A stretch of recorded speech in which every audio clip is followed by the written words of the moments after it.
And tonight this gentleman will be making his network television debut. This is his most recent album right here. It's called Spirit of Love. We're very pleased to welcome Majek Feshek.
Good morning, good afternoon, good evening, depending on your geographical location. I am your host, aka Electricity. News in brief. In Yoruba, it says Iroyin Shoki. As a viral video of the trademark courtroom theatricals from the Abuja treason trial of Nnamdi Kanu made the rounds, inquiries from genuinely misinformed members of the public have necessitated this note of clarification, considering the dangers posed by the consequences of the loads of deliberate misinformation that has trailed the trial so far. Capitalization on the ignorance and gullibility of our people, using the tools of propaganda, falsehood, distortions, deceit, photoshopping, blackmail, violence, and leveraging massively on the goodwill and unyielding sentiment for restoration of what in their imagination was lost paradise, called Biafra. The treasure hunting, fame seeking, and bloodthirsty criminal surrounded himself with dishonest, mediocre lawyers who, like him, were fame and fortune seekers, particularly if you're in jail for Aloy Ejemaka, Marcelo Para, and Mike Ezekome. Chaired and unraciously and abjurely by the IPOB noise machinery and with funding from grossly ill-informed Igbo diaspora in the US, Europe, and Asia.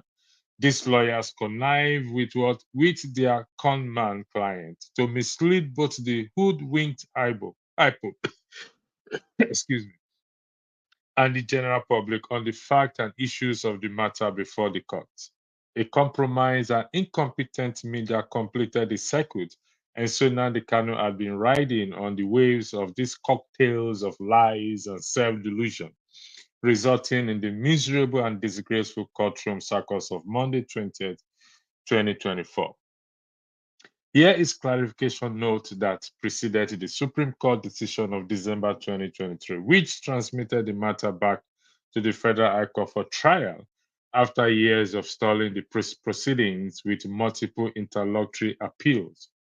Beyond the vaulting, grandstanding, and courtroom theatrical, those who wish to understand what is actually before the Federal High Court in Abuja and therefore what lies ahead for all sides will do well to examine this note of clarification, spotlighting the deliberate obfuscation of the case by the legal defense team led by Mark Ezekome at the December 2023 date of that note of clarification. This information or this written was provided to me or was sent to me by my very good friend, let me use that word, Tony Nnamdi. So it is not my write-up. I'm not claiming credit for it, for the record to reflect.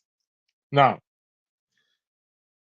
has Nnamdi Kanu become the victim of his own design? Many of you must be aware of the the denial of his bail application on the ground that he previously jumped bail. So he will not be granted bail. His application, according to the judge, lacks merit. Are we going to blame the judge for that? I don't think so. But what I'm curious about is what is the punishment for jumping bail? Is it life sentence? There has to be a punishment beside refusing refuse his future application, any application for bail. It's offense, or the charge against him is treason, just like the charge against Showore, treason. But Showore now is out of prison, enjoying the freedom, enjoying his freedom all over the world. Wherever he chooses to go, he can choose to go. But Nnamdi Kanu is still kept in prison. Why? Like I said, we all will understand why his bail was refused, because he has jumped bail before. So the trust is no longer there. And as long as the trust is no longer there, who will it blame? Uh, uh, uh, I'm going to put the link out there as early as possible in case uh, those of you who wants to come and join the conversation to educate us. Like you said, every day is a school day on this platform. So if you have better information that you want to give to us, then please do, because those in the comments, some of you in the comment section has been asking questions about if he jumped bail. So if you think he did not jump bail, then please come and tell us, please. His offense is not different from that of Showore, but Showore is out. Why is Kanu still kept there? Is the rule of law, is there different rules for treason? I don't know. Someone asks, Papa Obina Onye Dot, did he actually jump bail? I don't understand that question. Are you following the news? Do you think he did not jump bail? Did you read the judgment of the let me see if I can get it out again and read the judgment for you for the purpose of education. Like I said, we come here to educate ourselves where possible, and it's also a therapeutic session for me today, given to incidents, okay, in one's own personal life. So it is a case of let's educate ourselves. According to the AIT live news on YouTube, the Federal High Court in Abuja has dismissed the request by the detained leader of the indigenous people of Biafra, Nnamdi Kanu, for the restoration of his revoked bail and his removal from the custody of the Department of the State Services, DSS. The trial judge noted that she found as a father, Kanu jumped bail earlier granted him and escaped out of the country. So, Papa Obina, is AIT incorrect? Or the judge, quoting the judge, is the judge incorrect, making false statements on record that the trial judge noted that she found as a fact that Kanu jumped bail earlier granted him and escaped out of the country? Every day is school day here. Every day is school day. So if you can answer that question, because you asked a question, and I have read to you the note of the judge, and please come back and tell me. So you went for that saying, so Kanu should have stayed in Nigeria and be killed. Nigeria and kill him. He's still in Nigeria, by the way. He's not in India or in Pakistan or in Afghanistan. He's still currently in Nigeria, and he has not been killed. So why did he jump bail in the first place? Now, anyone can jump bail. What is the offense, the punishment for jumping bail, beside not granting another bail application? And has he served that time? So the fact is there that he jumped bail at a certain point in time when it was granted to him. Yes, he did jump bail. The records are there. So go check the records. And if you think he did not jump bail, then provide your own argument in this regard, evidence to support that. So he did jump bail. He did jump bail. Michael, you said Michael, same you, okay? Chico said, Michael, I don't know if it's the same person. Michael, you said you are part of the brown envelope media spreading these lies. What is the lies there? Did he jump bail? Just Google it. Everything is there. You asked me a question. What is the victim? IPOB. First, let me thank those of you who have joined the platform, please. Thank you very much. And those watching. This is school day and also a therapeutic section for those of us who are going through certain things to come and hear your views here. Also, our condolences go to the people of Iranian with to the respect to the loss of their president and other officials 2 days ago. It is a sad moment for them, and so please kindly send your condolences to them and your prayers to them. For those of you who have watched Homeland, when it came up, it reminds me of a scene in Homeland when the American president's helicopter crashed, and after several thorough investigation, it was found to be caused by mechanical error. But that is a movie, so just send a prayers to them. As they always say, two things is certain to everybody. It's on everybody's doorstep. Birth and death, old age. Three things, I beg your pardon. Old age, birth, and death. You can't run away from it. So, Olumide, thanks for joining. Let me ask you a question first, because in respect to the audience here now, the comments, some of them are arguing. Maybe they're arguing blindly or they just want to call. Did Nnamdi Kanu jump to bail? Olumide, please, this is school time. We're here to educate ourselves. Did he jump bail? So, in my own opinion, he did not jump bail. No. Okay. So he did not jump bail, and I'm going to implore you, Andrew, to please, when you're making a reportage, always be balanced. Put a balanced reportage to, you quoted AIT. You understand? You also have to quote other media that reported that the judges of the Supreme Court said it was understandable that he ran for his life. The military, they were out to kill him. Okay, Olumide. So have a balanced reportage, please. Okay, wait, hold on. I'm not saying. Okay, hold on. Was he granted bail? It was granted bail with shorty, with some shorty. With shorty. Yes. And the time he ran for his life, was it during that window that he was granted bail? No, it was granted bail before he fled. He was granted bail before he fled. It was after he was granted bail that the army came to invade his house. And what do you mean he was granted bail before he fled? He fled for his life because the army came to invade his house.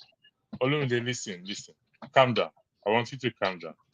He was granted bail before he fled. That's right. Where was he when he was granted bail? Prior to he was granted bail. I believe he was in the custody of Nigerian law enforcement agents. So he was in the custody of the Nigerian law enforcement agent. So That's right. if for want of better word, he escaped them. Would that be No, correct? no. Don't twist words. No, They listen, were I said see, I'm asking a question. I'm not no. putting words into your And I mouth. said no. Okay. Educate us, please. You have So 2 minutes to educate us. yeah, from my own understanding, it was in the custody.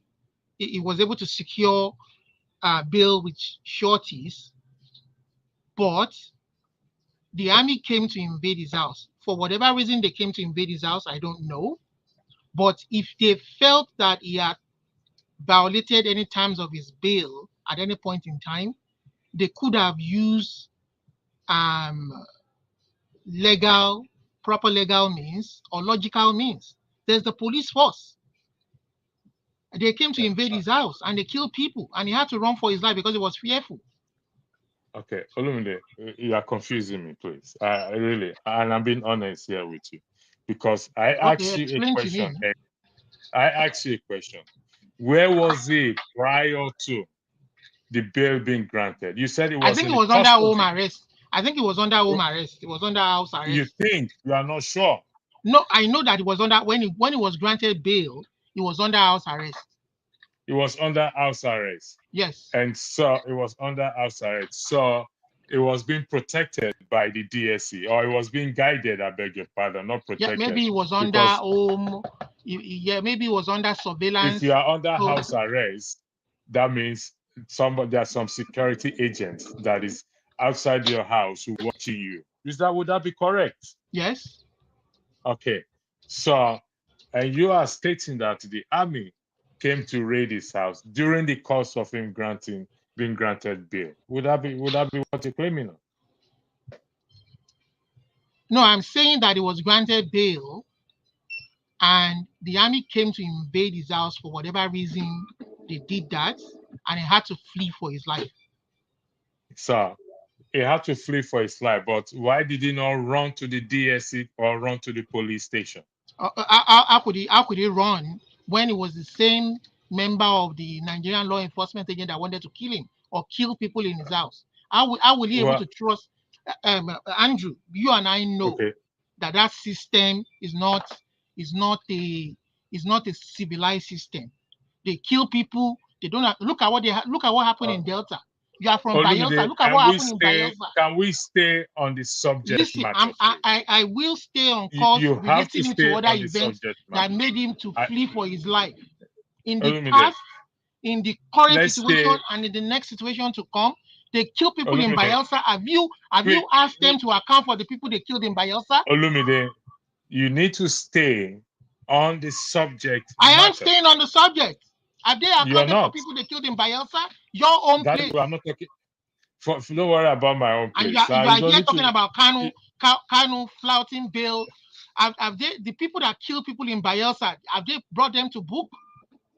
Olumide, you can see the topic. I didn't say where Bayelsa.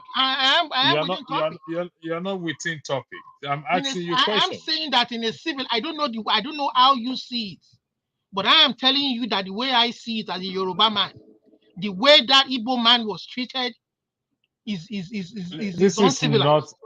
The rule of law has nothing to do with whether you're a Yoruba man. This is a country where they bend their law to their whims and caprices. Yes, laws have been bent or whatever it is, but this is not about being Yoruba or Igbo or Hausa or this. This is about being a human being that deserves justice. Yes, so just stay on that. Don't go tribalism. You know, I don't accommodate that. If you say this is about human being, then we're on the same playing field level. But if you go tribalism, then it ain't gonna work. It ain't gonna cut it for me. I'm being honest with you right now. As a human being, he deserves to be treated as a human being. The rule of law must apply to him correctly. After Oshowore also was in prison for what? For treason, the same offense that Nnamdi Kanu committed or was charged for. But the issue at hand is, the question I ask you is, or why he was refused bail, current one. The statement is that, the record is that he jumped bail. So that is your own opinion, which I don't agree with. Well, it is not my opinion. It is on record. Do you have a record different from that? And it is also on record that the Supreme Court acquitted him, returning back to Kenya. That's what they said. And go and start the normal legal process of extraditing somebody you want to prosecute. Okay, he escaped bail. And I can agree that the way he was captured back or brought back into the country was a very barbaric way that no country should be. One moment. Should come again? I'll be one moment while chat on. All right, no problem. So take your time. Please, for those of you, there is a contradictory argument here, but let's be clear with ourselves here. Did he jump bail? All argument is yes, he jumped bail. I have not seen any other argument beside what Olumide is saying that did not jump bail. But like I stated earlier, even if he has jumped bail, what is the punishment for what? For jumping bail, beside what is current bail application being refused? And I can understand that because I say, if I lie to you today, it will be very difficult for you to believe me again. And nobody, even when I come and tell you the truth afterwards, it will be difficult to. And that is the issue of him being refused his current bail application. And as a result, he still remains in the custody of the DSCC. Yes, the Supreme Court have acquitted him at a certain point. He was still being kept there. For what reasons? We don't know. Showore has been freed. A man that called for revolution. He was arrested on that basis.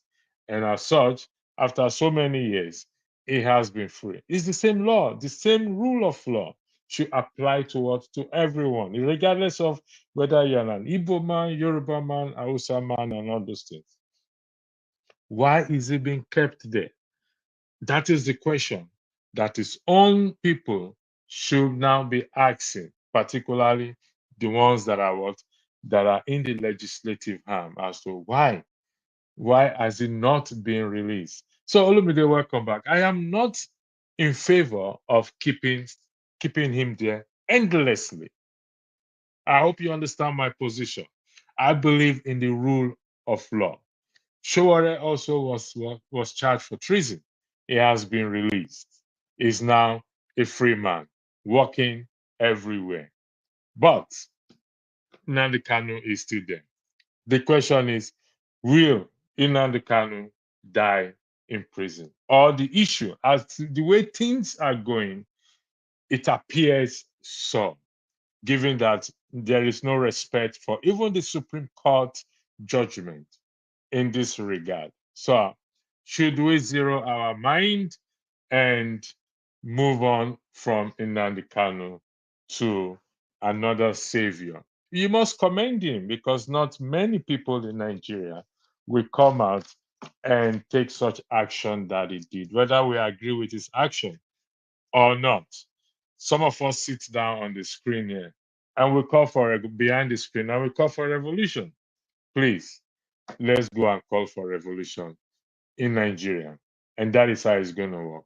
We also want Peter B also to call his army out for what? For a revolution by invoking Section 68 and Section 110. Let the record reflect my own kind of revolution. Revolution in respect to invoking Section 68 and Section 110 of the Nigerian Constitution 1999, with Amendment 2011. No meaningful lawyer is preaching this. No revolutionary, no activist has ever preached this. And that is key to the answer to our solution. So I'll take more comments before Olumide come. What is the meaning of victim of his own? What of your friend? Which victim was he when his brother released him? What of Igaha? Okay, this is a twist. How do they call it? Chi Obi. Are you alleging that Showale release is a sentiment involving it and not the rule of law was applied? CHOB. You said, what is the meaning of victim of his own design? What of your friend, Shore? And by the way, which victim was he when his brother released him? When you say his brother, who are you referring to? Who brother is it the justice minister or the Senate president or Soludo? Who are you referring to that you're saying is brother? Do you mind to clarify that? It is an important point you raise. It's not to be dismissed. Michael, you said we can never be good people if we continue like this. Continue as what? Continue as what? In what way? Please answer the question. Did you support a jump bill? Well, the record says it jumps bill. I go by what the record says, that it jump bill. It's not about whether I support or not. And the ground for refusing him his current bail application is on that ground that he has previously jumped bail. But that does not mean he should be kept in prison forever or in custody. What? Forever. So, hence the question is, will Nnamdi Kanu die in prison or in custody, whichever is applicable? Michael, you came back, you said, let's be better, I beg. Well, please, educate us. Papa Bina, can you answer, please? Explain to us how and why he jumped bail. When you, if we look at, if you are granted bail, there are conditions set to it. You are not to go so place. Sometimes they will seize your passport. There's a shorty on it, and once you jump bail, the shorty, it loses whatever he has put down on it. That is my understanding of bail. So if you violate the condition that comes with the bail, it means you've jumped bail as well. There's a condition attached to it. And from record, he left the country, or he left the country, whichever way he must have left the country. He left the country to another country. That is not part of the bail condition.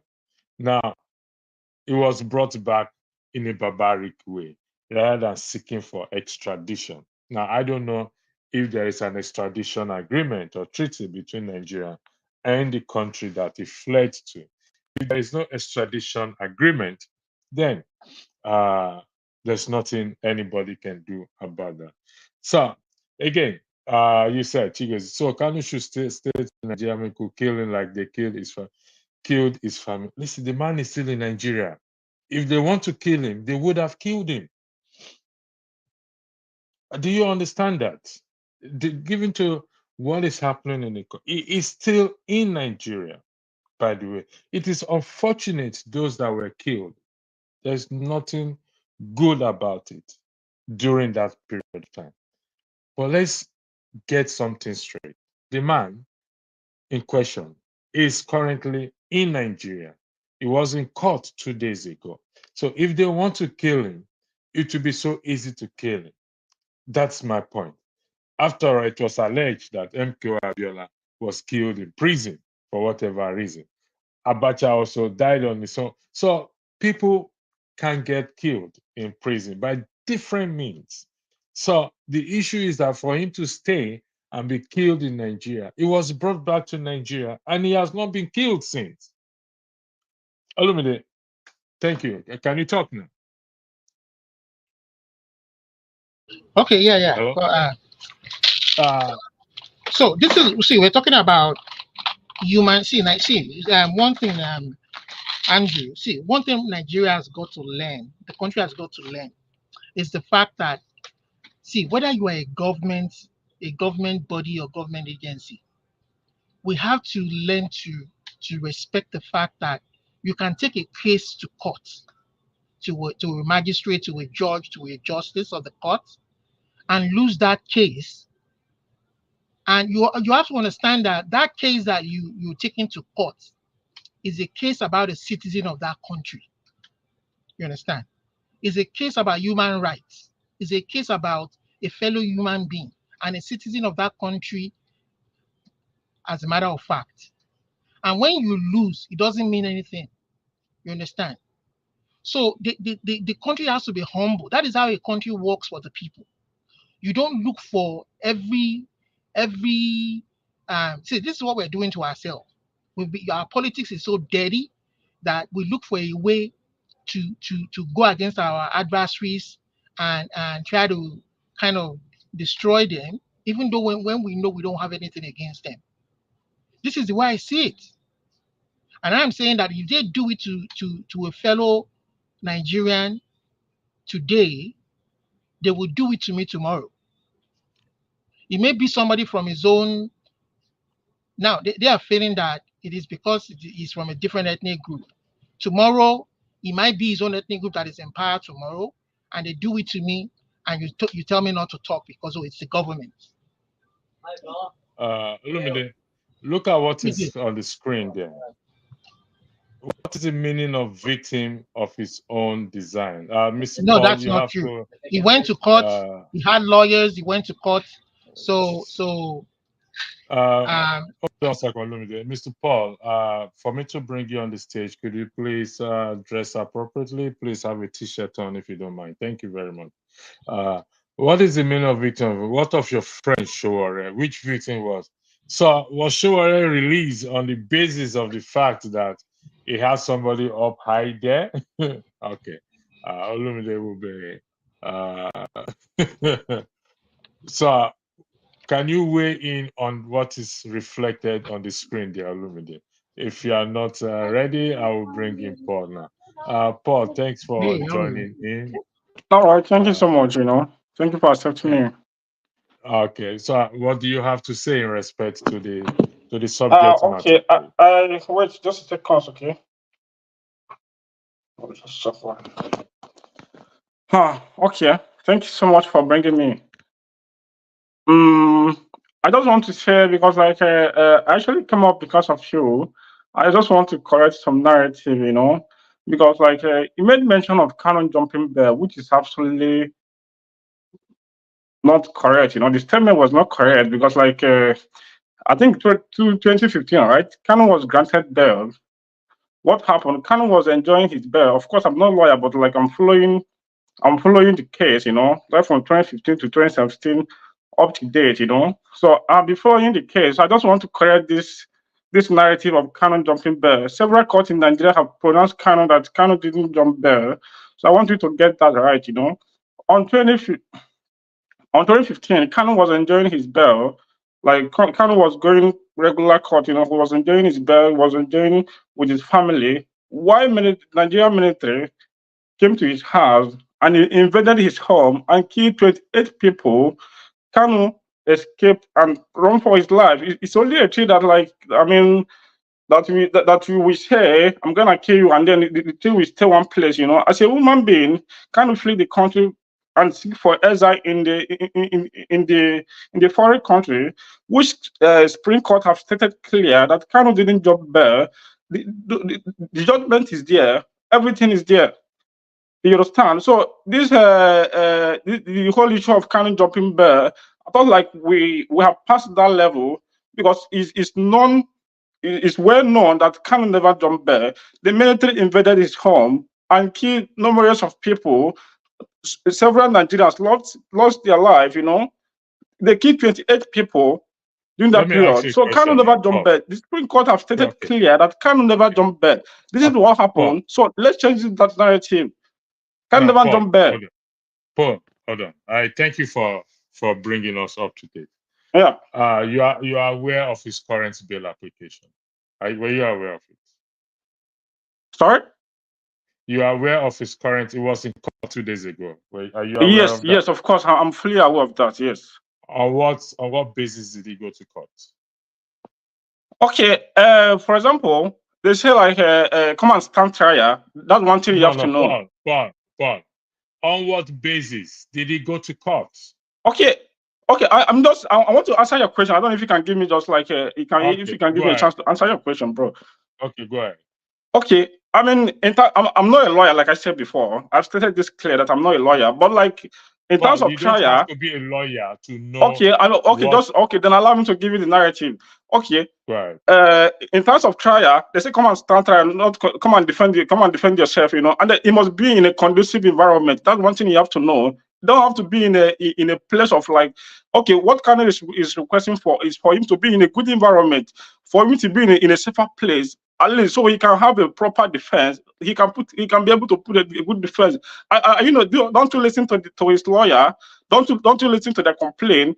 If Kanu is not running away from trial, otherwise, like Kanu, Kanu don't have any case to answer. That's one thing you have to know.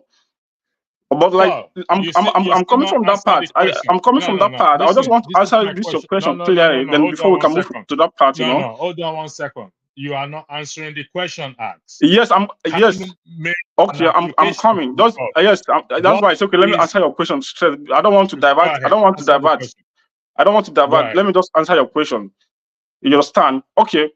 You said on what basis that Kanu went to the court yesterday.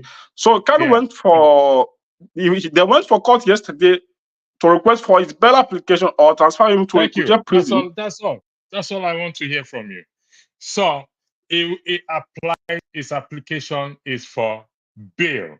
Yes. Is that correct? To restore his bail. I mean, to restore his former bail. You understand? His former bail. Yes. And according to the court record, not my narrative. Let me correct you there. Not my narrative. I am reading from what happened in the court 2 days ago. Not my narrative. Is that the judge, if you have a different record from what the judge said, if there's a different record, maybe AIT is putting out a false narrative out there that the judge says as the ground for refusing his bail is because he previously jumped bail. I need that. He never jumped bail. I thought, but the Supreme Court have ruled that he never jumped bail. I don't know why Nigeria is still confused. Nigeria is still dumb in this part of situation. It's because of Kanu is an important person. Listening to me. Paul, you're not listening to me. What I'm trying to tell you is that it is not my narrative. It is not this channel narrative. I am going by recent happening. And you answered my question rightly that the reason for his application to court is for his bail or his previous bail or current bail, whichever one, to be restored. And it was denied on the ground that he previously jumped bail. So now, whether that is right or not, it's not for me to weigh in on. I'm going by current. Yes, but like it always state clear that he never jumped bail because like Supreme Court have ruled. I thought like if court have given a judgment, like I mean, it means that the High Court is setting aside the Supreme Court judgment. That shouldn't be. The Supreme Court is the apex court. And whatever they rule on is what people should go about. Yes. That is what is so lawyers. Why is he setting aside the Supreme Court judgment? Okay, here is the question I am asking you. Why does his lawyer have to advise him for him to apply for his bail to be restored rather than pushing for the Supreme Court Supreme Court judgment to be upheld? No, like, I mean, I thought like, if I may remember, I mean, the two applications they made was, okay, transfer Kanu to Kuje prison, or like the first application they made is restore his former bail, or alternatively, transfer him to the Kuje prison. I think these are two applications they made. So they restore his former bail. Why are they not pushing for the Supreme Court judgment that says that it should be granted, it didn't jump bail, therefore it should be released? That's the question I'm asking. The whole paper, like the whole documentation, the whole judgment was presented to the judge, I don't know his name, I don't know her name. So the whole judgment was presented to her. Even in court yesterday, Kanu presented the whole judgment, the whole Supreme Court judgment to her. She saw everything by herself. So okay, and then I have a second question for you. Okay, if Kanu cannot grant it, like if the previous bail cannot be restored, so why don't court rule on his favor of transferring him to the Kuje prison? You are asking me a question I cannot give you an answer So to like, because I mean, am if not a you, court. because like, you don't have to be biased, you know. So let us be true to ourselves, you know. If court cannot grant him, if court cannot restore his former bail, so why can't court rule? Okay, transfer him to the former prison. I mean, transfer him to the Kuje prison. That's all. That is the work for his lawyers. The argument is for his lawyers to argue. I can agree They have with done you that already. when, They have submitted numerous okay, applications in that regard. You know, they have done that. I They can, submit. They made 2 applications yesterday. Transfer, restore his former bail, or you can transfer him to the Kuja prison, which is like normal facility for like for a person like that. You know. okay. Paul, Olumide is not ready. When he's ready, we'll bring him on. But Showore was released he was also charged, I beg your pardon, for treason, and he has been released. The rule of law so why do you think, in your own opinion, that Nnamdi Kanu is still being kept behind in custody? In your opinion? Are you asking me? Should I I'm answer the asking you a question? question. Yeah, go ahead. Okay. Okay. Well, in terms of Showore issue, I don't think I know much on that aspect. Like, but for me, I will just like give you a couple of instances. You know, I think Kanu is being still held in detention since 2021 up to date. Number one, like one thing you have to know about Kanu issue is that, you know, Kanu stated clear yesterday that it cannot like Nigeria have this rule of law of extradition. So, but extradition, but Nigeria went to the Kenya and then extradition which is illegal. So it cannot stand on a legal basis it cannot like push for a legal basis while you are in illegality, which it haven't done in any way in the world. Stated clear yesterday. So I mean, okay, you are looking for justice while you have already committed a crime. So I don't think that can stand. So Kanu is still being held in detention today is a result of like it's a result of tribalism. Let me just put it that way. It's because of like his Kanu is come from a particular tribe, you know. Otherwise, Kanu have no case to answer because like he committed a crime already. For the way you bring him already was a crime because he kidnapped him. He cannot kidnap someone from another country and they expect to receive a justice. A justice for what? You're like the Grammy bid was substitution. You tortured him. The way you bring him was like, I mean, Nigeria have become a laughing stock to the international community because Nigeria have break so many rules and regulations. The way they bring him was like, I mean, Kanu should be charging them for kidnapping him. Not otherwise. Okay. Kanu should be charging them for kidnapping him. So Kanu is still there today is a result of because of where he come from. So it's a tribal issue. So you are alleging that it is a tribal issue. Yes, it's a tribal issue. If not a tribal issue, you cannot kidnap someone from a foreign country and then start trying. You know, it's a tribal issue. And then on October 13, 2022, the Court of Appeal quenched all the charges against him. What happened today? Kanu is a free man. I'm talking to you now. Kanu is a free man. Okay.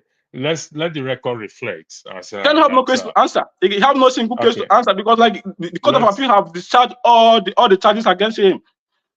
Let the record reflect that the Supreme Court is the highest court. Let us be true. Of course, all of us are Nigerian. Okay. In a case like this, let's just not be sided. Let's just say it the way it is. You know, he kept making a statement. I cannot jump there. I just come in to correct you in that statement. I have explained to you. The Supreme Court have given a judgment that the Abia State Court have given several pronouncements have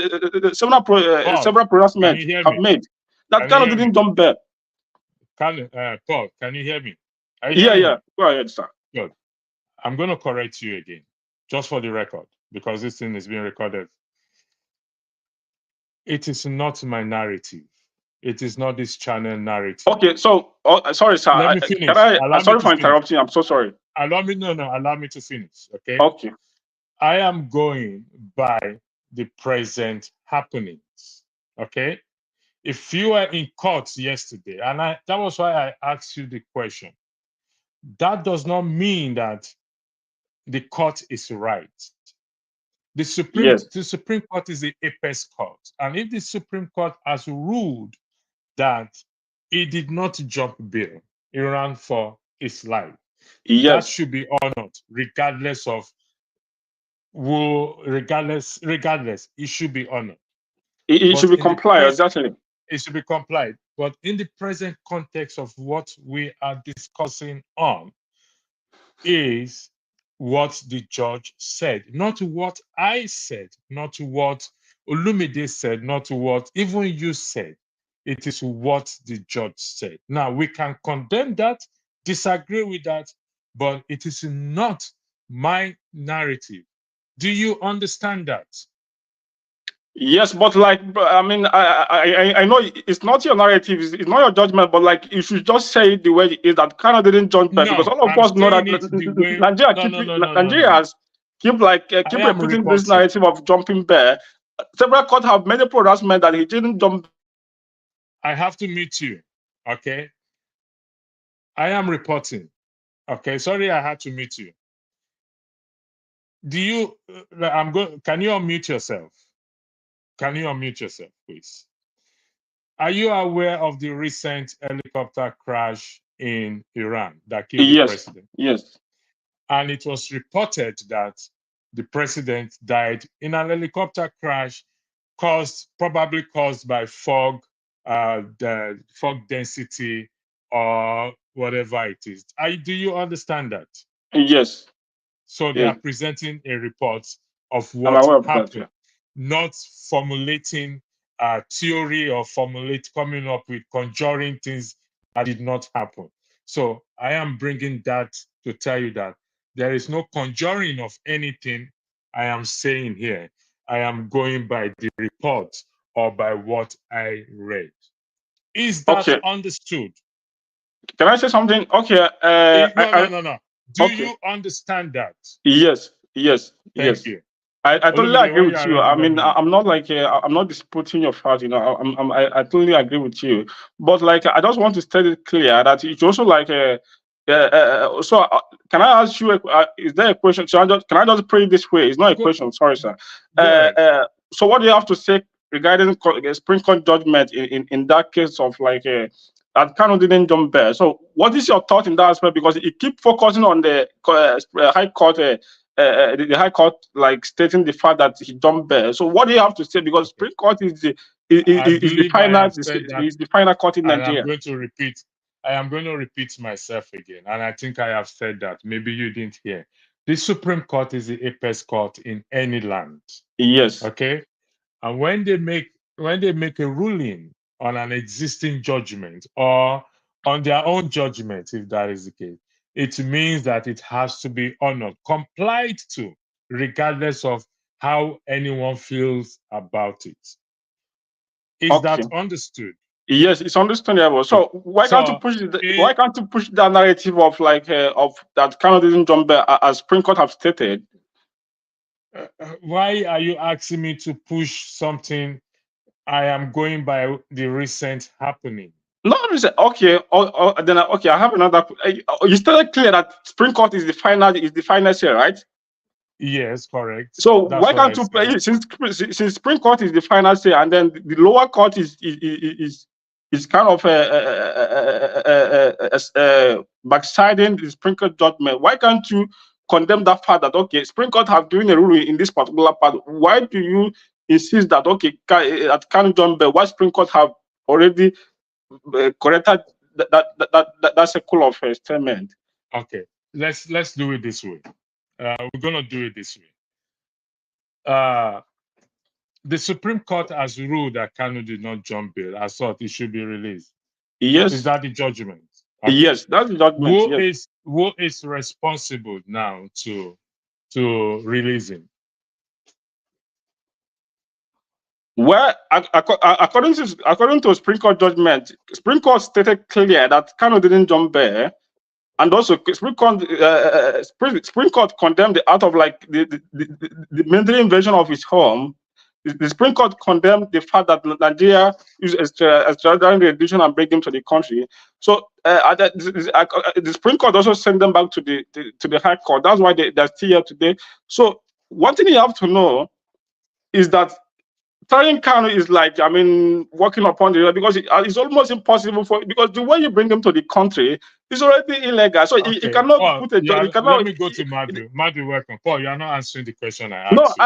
I'm Okay, coming. I'm coming. I've, If you can give me, if you no, can give no, me some no, space, no, I'm hold on. You are pushing not the closer only to your one. question. I'm No, pushing no, closer you to are your not the only question. one. You are not the only one on the platform. Okay, you can give other people a chance. I have swung to the Supreme Court. Okay, we've lost Madu again. I have swung to the Supreme Court judgment. I stated for the record that the Supreme Yes. Court is the apex court in any land. Yes. It's just like the Roe versus Wade case in the US about abortion. When the Supreme Court ruled that this is it, nobody, those who want to challenge it can go and challenge whatever the Supreme Court has ruled. The Supreme Court has ruled. It is the highest. So I am asking you, I need you to answer my question, please. Who now is responsible to free Nnamdi Kanu? And why is he being held in prison or in custody up to date? Okay. Well, your question is something every Nigerians is worrisome that Kanu is still in detention up to date because if you can remember 2020, October 13, 2020, the whole charges of the whole allegation was discharged. Court of Appeal discharged the whole charges against him, terrorism and treasonable felony. If you can understand today, Kanu is a free man today because like there's no charges against him. So I mean, the Court of Appeal decided and acquitted Kanu. So that moment, that from October 13, 2020, Kanu is a free man up to date. So Kanu was still there because of where he come from. It's just an injustice. Sunday Bowo, which is an Yoruba man who is fighting the same thing Kanu is fighting for. Sunday Bowo is a free man today. Okay, so let's go by what you said, or the allegation you are making that is because it's an Igbo man. I'll come to you. We'll come to that, okay? Madu, welcome back to the platform. I can see you are laughing, so I don't know why you are laughing. Can you? Okay, Paul, I'll come to you. for me, I think maybe you should give him a chance to speak, so I will just mute for now. Yeah, okay, you can mute yourself. Madu, the floor is yours. Thank you. You are muted, please.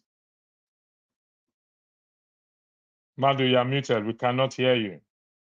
You have to unmute yourself. Madu, you have to unmute yourself.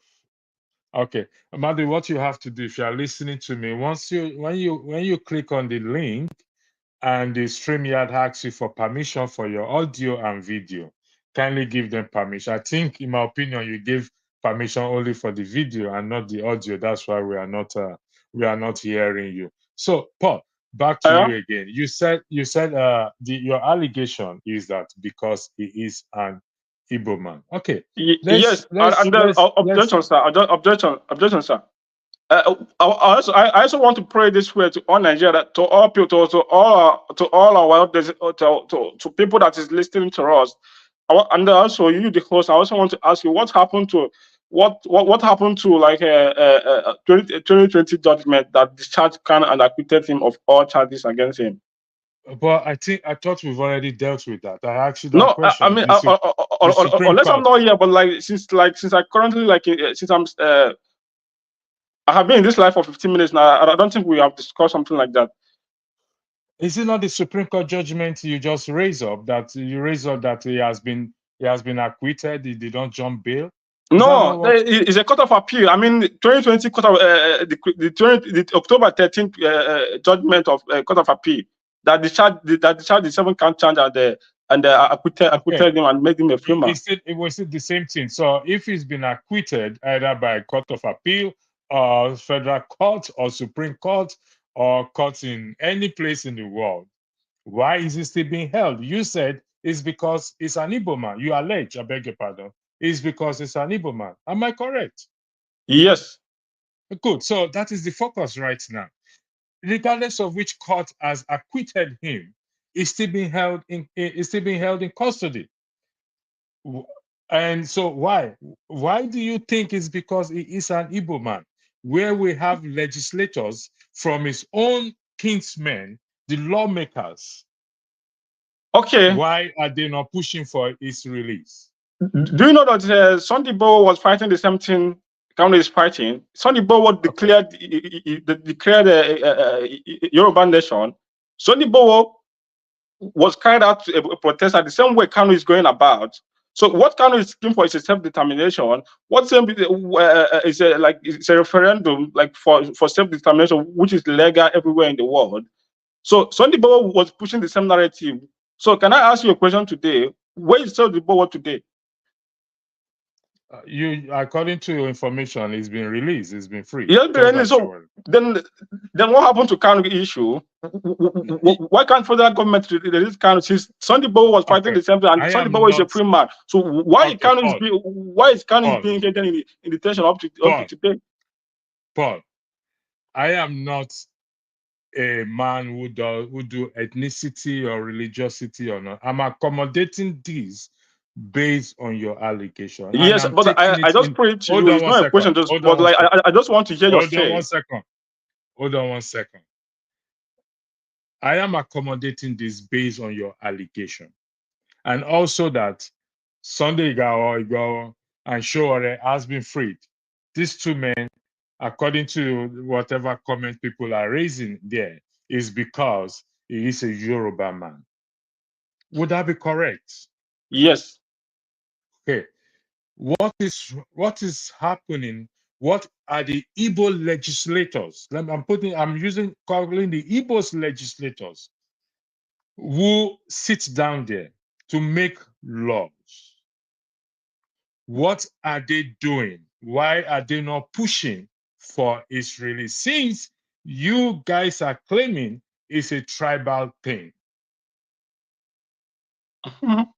Well, I think I wouldn't be in the best position to give you the best answer at the moment. But like, but you want to know? I'm asking you.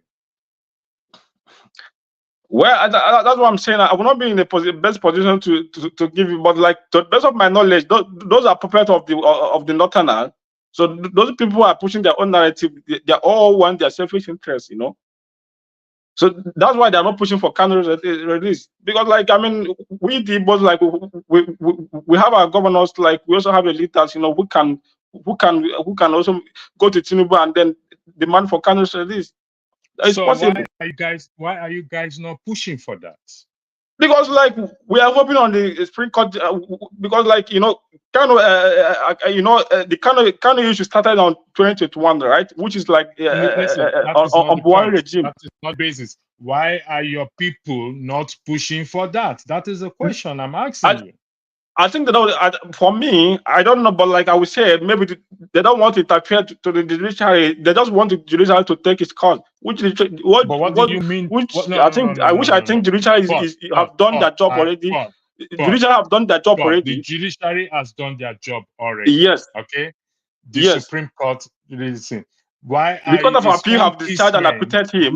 The Supreme Court have stated that Kanu is an innocent man. So the judiciary have done their job. I'm asking you is this: why is his kinsmen who are in the legislative arm, who are governors, like you mentioned, Soludo, Oti, whichever one, the mighty and powerful ones, why are they not also doing the same thing? Since that is the part you guys are trading because he is an Igbo man. Why? Well, your question was like, I have stated clear that I cannot. I mean, those are I wouldn't give. Hold on 1 second, Mr. Chim, I can see you're in the backstage. Hold on 1 second, and you're driving. So except you're not the one driving. The policy is if you're driving in the interest of health and safety, you can't be on a live broadcast. So if you don't mind, you pull over and you confirm to me that you've pulled over, then I'll bring you on the platform. Thank you for wanting to join. You have to pull. Hold on, let me bring you in. I'm not hearing you. What are you saying? Are you driving or not? No, I pulled over. I came one place, Messi. Okay. Yeah. I'm no more driving, yeah. Okay. Can you weigh? You want to weigh into this matter before I go back to Paul? Okay. Anyway, I want to thank you for the program. And the only thing I have a problem with the topic you choose to display today on your program. Will Nnamdi Kanu die in the prison? You understand? Because I think the topic says a lot about how people will see the program. Maybe your intention was not that Nnamdi Kanu will die there, but I think you are missing something in that topic, so that people will understand your intention very well. So I have a problem with that topic. So the second question you were asking my friends there is, before you go ahead, Mr. Chin, did you see question mark at the end of the topic? I see question mark there, but still that topic I think is not necessary now, because they are still the process of this. It's a question. This whole thing is still on.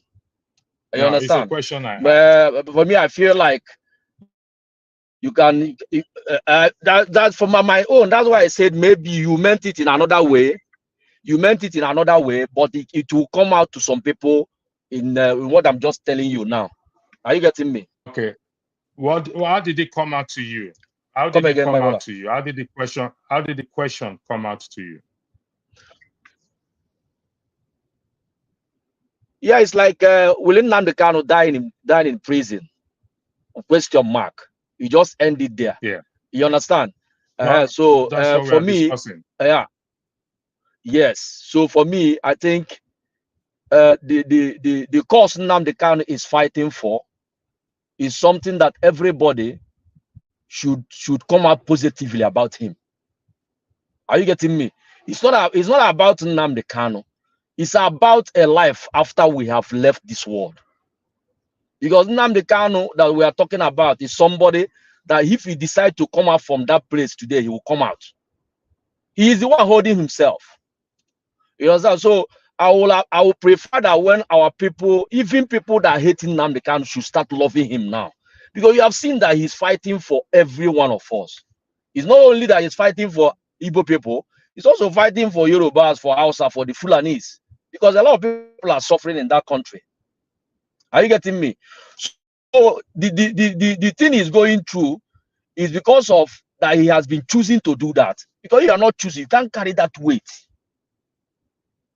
If one is not choosing to do what Nnamdi Kanu is doing today, you cannot carry the weight. It's too much for him, but he's still not giving up. So for me, I think this is the time everybody should come together and fight for the release of Nnamdi Kanu in a positive way. Because this is injustice. Injustice to one is an injustice to all. Chim, let me ask you, ask you this. Let's go by your argument that this is the time for everyone to come out to fight for Nnamdi Kanu. So the question is, how do we go about it? Yes, by like now you are hosting this page now. The question it should be is, why is Nigerian government still delaying the release of Nnamdi Kanu instead of willing Nnamdi Kanu die in prison? Okay, let me swing it for you. No, yes. Let me swing it for you. He has been, according to the Supreme Court judgment, he has been declared a free man. Would that be correct? Exactly. And he's being held in prison. And you know there is a possibility according to court of appeal. No. Let's forget about the court of appeal. We are on the Supreme Court judgment. He's been declared a free man. He's been declared a free man. We're on the same page here. But he's been refused to go home or to go to his family, which leaves the room that there is a possibility, there is something going on that you and I do not know. As such, is being kept in custody. Would that be correct? No, but we know that Nnamdi Kanu matter is a political matter. A lot of people, there are hands. Even Britain is involved in what is happening to Nnamdi Kanu. Are you getting me? Is it therefore possible? Is it therefore possible that so because but we the people, if we fight for Nnamdi Kanu will come out. Are you getting me? It doesn't. Okay. Yeah. Your network again. is fluctuating, Mr. Chief. Your network is fluctuating. Can you hear me now? Yeah, we can hear you. Go ahead. Okay, no, what I'm saying We is can this: the hands that are holding Nnamdi Kanu is not only the federal government of Nigeria, it's also British government is involved. Our elders, the elites, Igbo elites, they are involved. Because I heard you asking somebody question: why are our lawmakers not fighting for him? Our lawmakers are not comfortable with the change Nnamdi Kanu is bringing. Are you getting me? So most of our lawmakers are involved in what is happening to our leader Nnamdi Kanu. Are you getting me? So you don't look at those people, because this has been the problem on this our journey to freedom.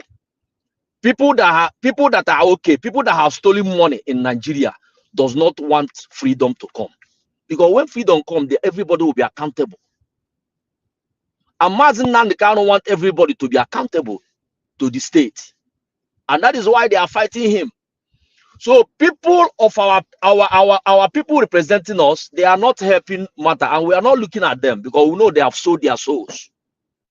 They are supporting what is happening to Nnamdi Kanu, but Nnamdi Kanu will come out victoriously because he's on a. That is the question. Yes. I asked Paul. I believe you heard me when he alleged Yes. that Paul Igaho and Showore are out because of their. I don't entertain tribalism, but for the purpose of this argument, that is why I entertain it. So I'm asking, why are his own kinsmen who are in the legislative hands, the lawmakers, why are they not doing his own? I was specific to his own kinsmen, not everybody. What are they doing about it? Yes. No, I heard your question. That was why I came in, because they were not answering the question. But everybody know that Ohaneze. No, they didn't answer it. Ohaneze is against our freedom. Everybody know that. You know we have been fighting with Ohaneze because we are against what they are doing. When you look at Yoruba elders, no matter what is happening to their people, they will defend their own. When you look at Fulanis, they will defend their own.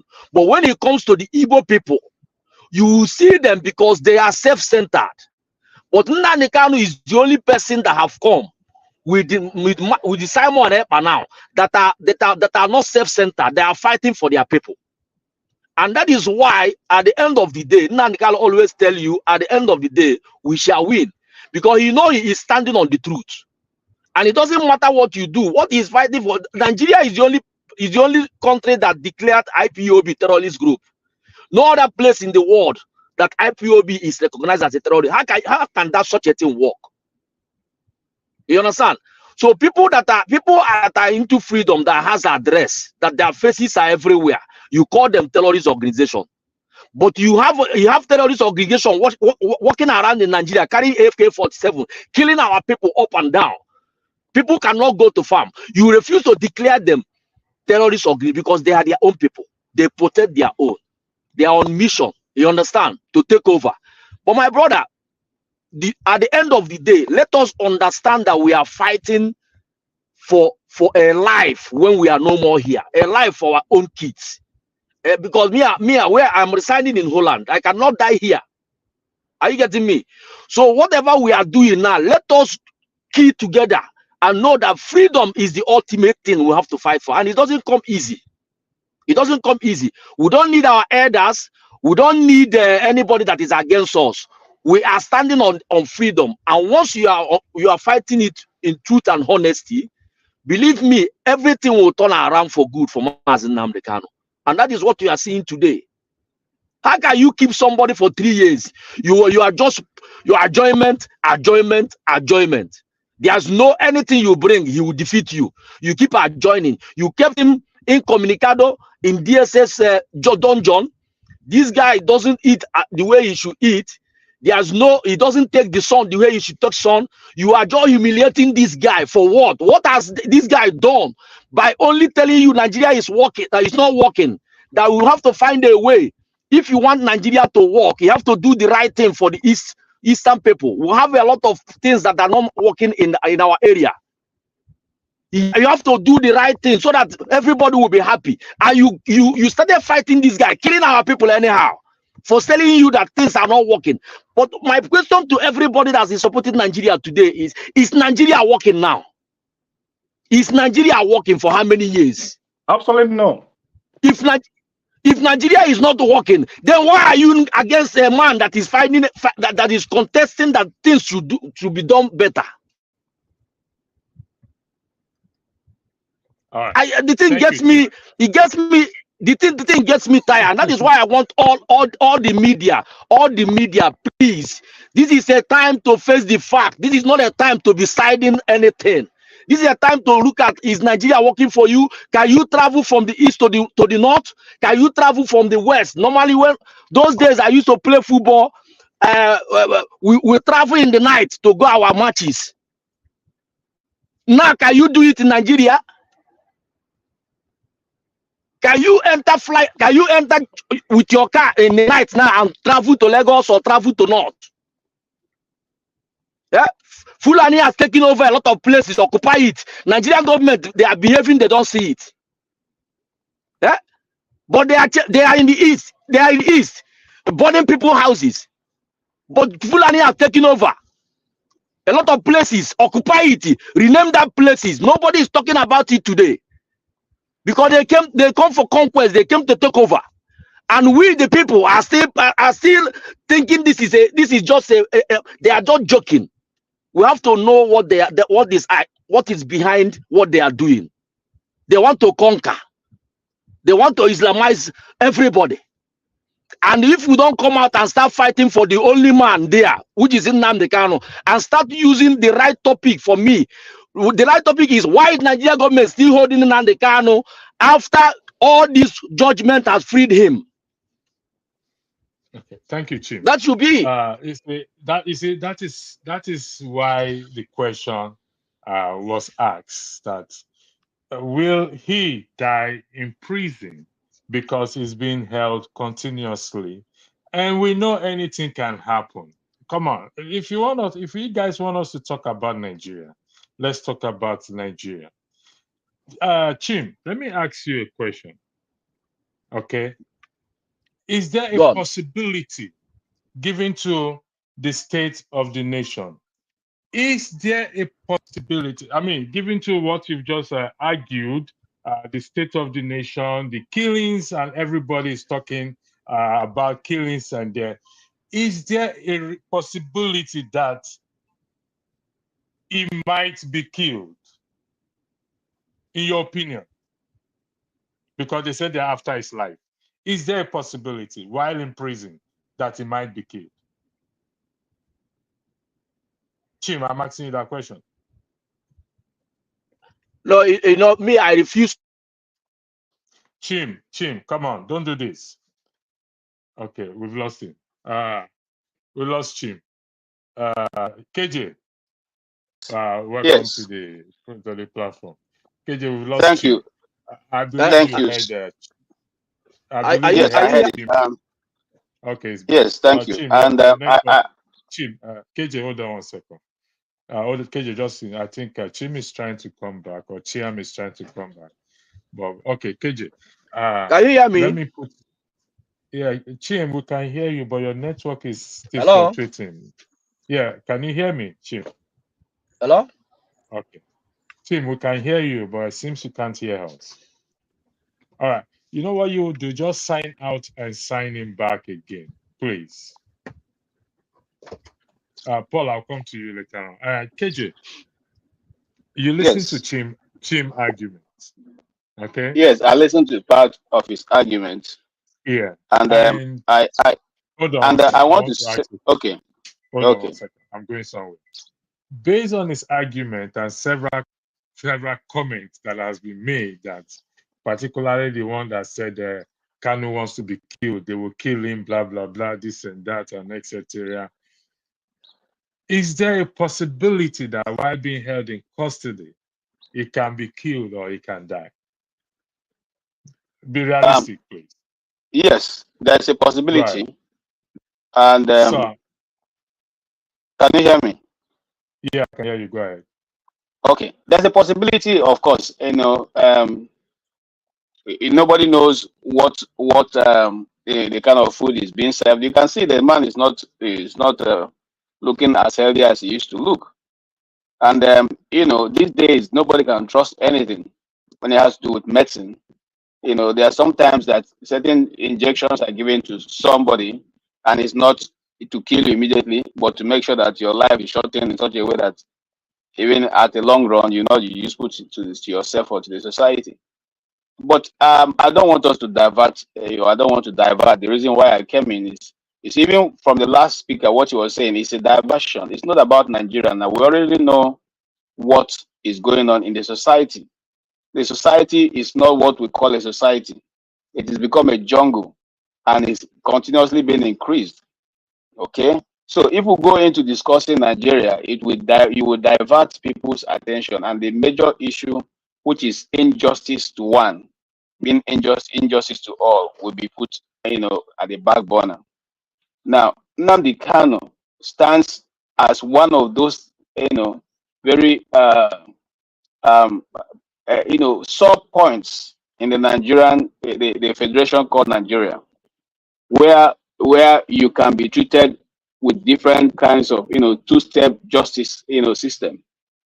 It's always even more frightening because they are doing it right at our faces, and no one, and I repeat, not those who call themselves Igbo, not those who call themselves the Igbo leaders, not those who call themselves the leaders, the people who speak and the East will shake.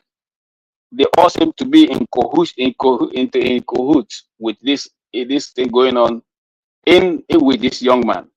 You see, we the Igbos have never said in any case that if Nnamdi Kanu have done something that is against the Nigerian constitution, that you should not try him.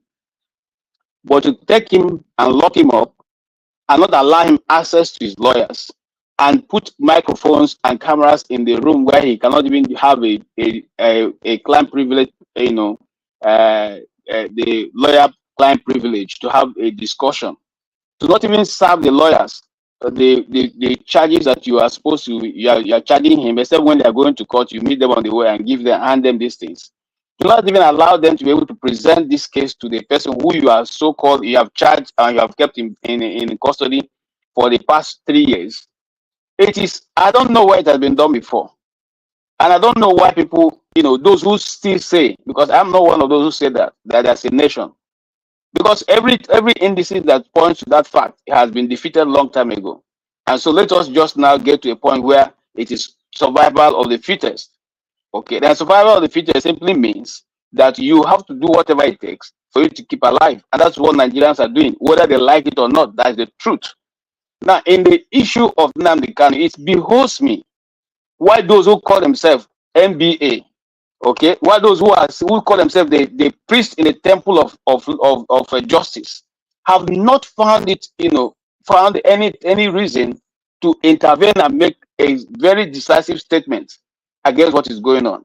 I find it so embarrassing that a judge can sit in a law court and give judgment concerning a thing, and the same government keep repeating not obeying that law, and you still continue to sit to try to see, to hear that case. I don't know where else is done. Okay, I don't know where else is done. I don't know where else a lower court can say, based on what the Supreme Court have said, I will not take this action because you feel otherwise in your own understanding. I've not seen where it is done, and I'm not someone who is new to following judicial process. Okay, because I don't like to jump into issues. I try to go and do a good background check and reading, okay, and research, and speak to lawyers, those who speak this thing the way it should be said. And I listen to a variety of people, okay? Now, I don't know why it's done. I don't know which other nation, I don't know which other people. This thing cannot be done to any other set of people in Nigeria, and they will keep quiet. When we talk about, they say we are trying to force Nigeria to think we are. No, we're not trying to force Nigeria to receive injustice. I don't know how you can say a man who more than 28 persons were killed in his house, and he managed by the grace of God to escape. You're caught. You as a judge will sit down and say you gave him bail and he jumped it. I don't know how you can have a good conscience. You go back to your house and sleep and wake up. And are you assuming that you have become a god over somebody? Okay. Are you saying that if Nnamdi Kanu was in that house that day, by today we'll still be talking about Nnamdi Kanu? Are you saying that the Nigerian people who it has now been, who have now, we have now known by those who took part in those exercises, that the reason why they went to do that exercise in the first place was because of Nnamdi Kanu? Are you saying that these things are not glaring enough for you to make a decision? Because I think there's a part of law that says that instead of a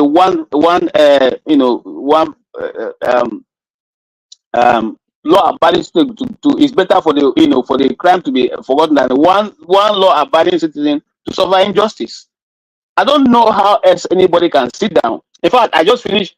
I have a lot of respect for Useni, okay, the journalist on Arise. But today I was totally disappointed because they are arguing from a point of sentiment of are we supposed to be any country where all of us are sitting right now, does any of the justice, is it done by is it served at the pleasure of the president? A law is a law, irrespective of whoever is involved. A law is a law. And I'm not saying no, let it be treated equally. If you have traversed the law, you should face the consequence. But where you yourself who went the length to go and extradite this guy have not been able to even be able to put up a defense in your own court for more than 2 years. Where has it been done, for crying out loud, my people? It's not my brother. Where have it been done? Now you are the same people who are delaying it. You are the same people who are calling this thing. What do you want the man to do? If tomorrow Igbo youth rise up, you say the Igbos have come again. If tomorrow the Southeast goes ablaze, you say the Southeast have come again. Are you looking for an opportunity to use the army against the Southeasterners? Are you looking for an opportunity to do the same thing that you did in 1966 by wiping out the youths in the East? Is that what they are looking for? What else do you want, like the East? I'm coming, sir. What else do you want people in that region to think about the government and the country in which they are in? It is unheard of before. This guy, I'm coming. Independent medical people have said this guy is not okay, KJ. Independent. What are the Igbos? I'm asking this question. You know me, I don't entertain tribalism. I don't entertain religiosity. But in the context of our discussion, the allegation made by Paul and some other people in the comment section is that because he is an Igbo man. Fair enough. Let's go by that argument because Showore Apoligao has been released on the same charge of treason. My question is, what are you Igbos, or what are the Igbos doing, actively doing, particularly those in the legislative arm, to see that this man is released from prison and not die in custody? No. You see, now you're coming back to what I was saying here, and there when I got into this platform. I made it clear on this platform that the people who are leaders in the East are not the people leading the Igbos. Okay. They are students of the North. I'm coming, sir. Just hold on. You asked me a question. I'm going to answer. Okay. Those are people who are installed to do the bid of the ruling class. Now, I give you an example. If you say that they are not people who have been installed by the northern oligarchies to continuously to oppress the Igbos in their own community, how do it be that the governor of Enugu State want to give out a particular piece of sub-communities to turn them into Ruga, when you know that the East is the smallest, it has the smallest landmark in the whole of Nigeria? In the whole of Nigeria, you want to use the state money to build that and hand it to Fulanis. Now, how be it that the man who came forth in the election becomes governor of Imo State. Till this moment we are talking.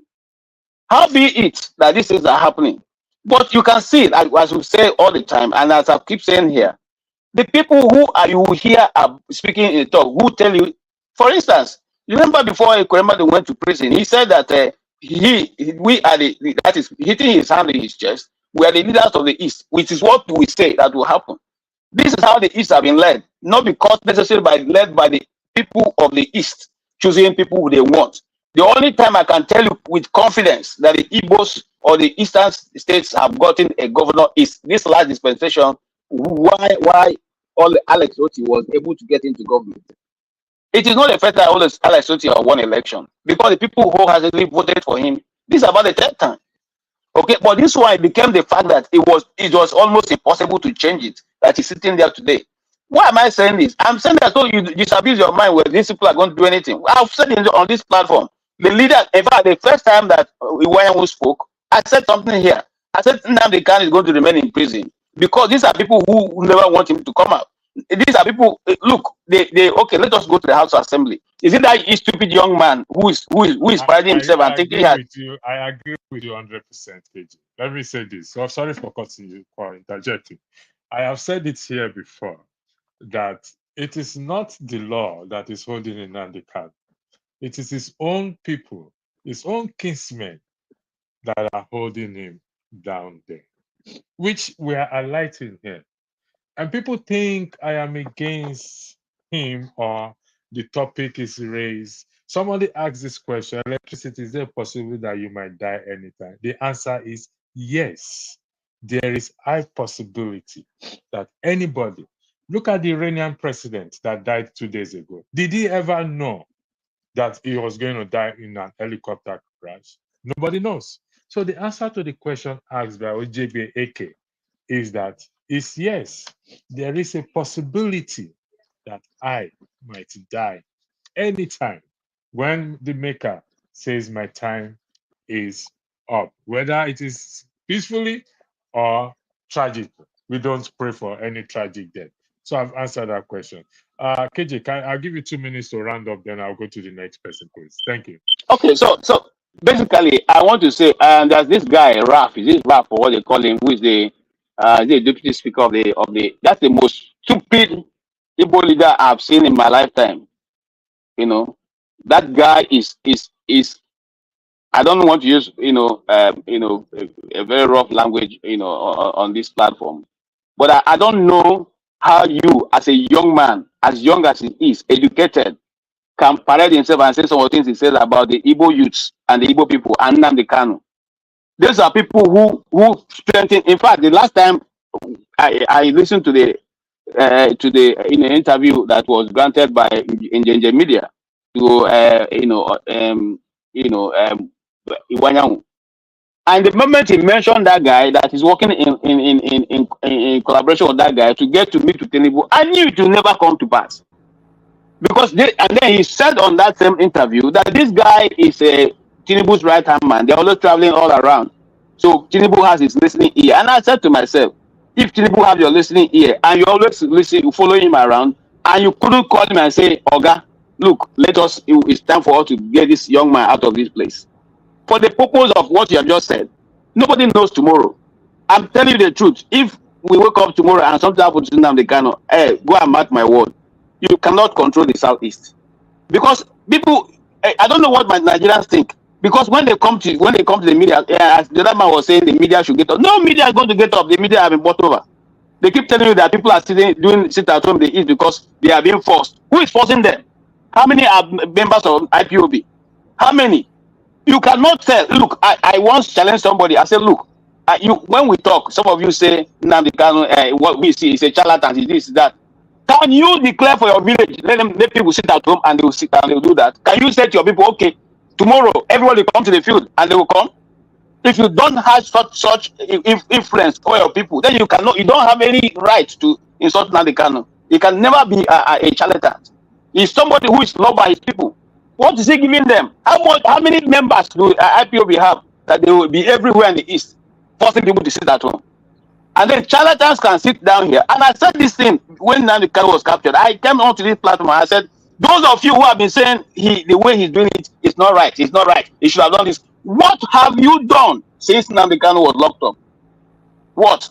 Apart from the guy where in Finland, yeah. Who else is talking? How many leaders? Those leaders, those technocrats, those educated, those highly placed Igbo people, when they're working, they're working on gold because of the wealth the North has created for them. How many of them has spoken up, about Nnamdi Kanu, about the issues going on, about the continuous massacre of young people in the East, about the continuous harassment and extortion going on in the East? How many? Right. Thank you, KJ. How many? My boss, Dr. Damages Rudolph Okoko, I'm assuming, is the one that puts this one up. He said that electricity, which Ijaw people came together to free Sowore. What is holding Nnamdi Kanu is the Nigerian government and the judiciary. If the Attorney General comes out today and say that, the government of Nigeria is no longer interested in pursuing the case, it is over. This is my boss, Rudolph Okonkwo. I think he's the one that is writing this. So if Rudolph Okonkwo, the expert in Igbo language or political satirist, as we know him to be, saying that Nigerian government is no longer interested in pursuing the case, it is over. So does that mean, Mr. Rudolph Okonkwo, COO, FAE, whatever you put in your WhatsApp, does that mean Nnamdi Kanu will die in prison based on the question asked?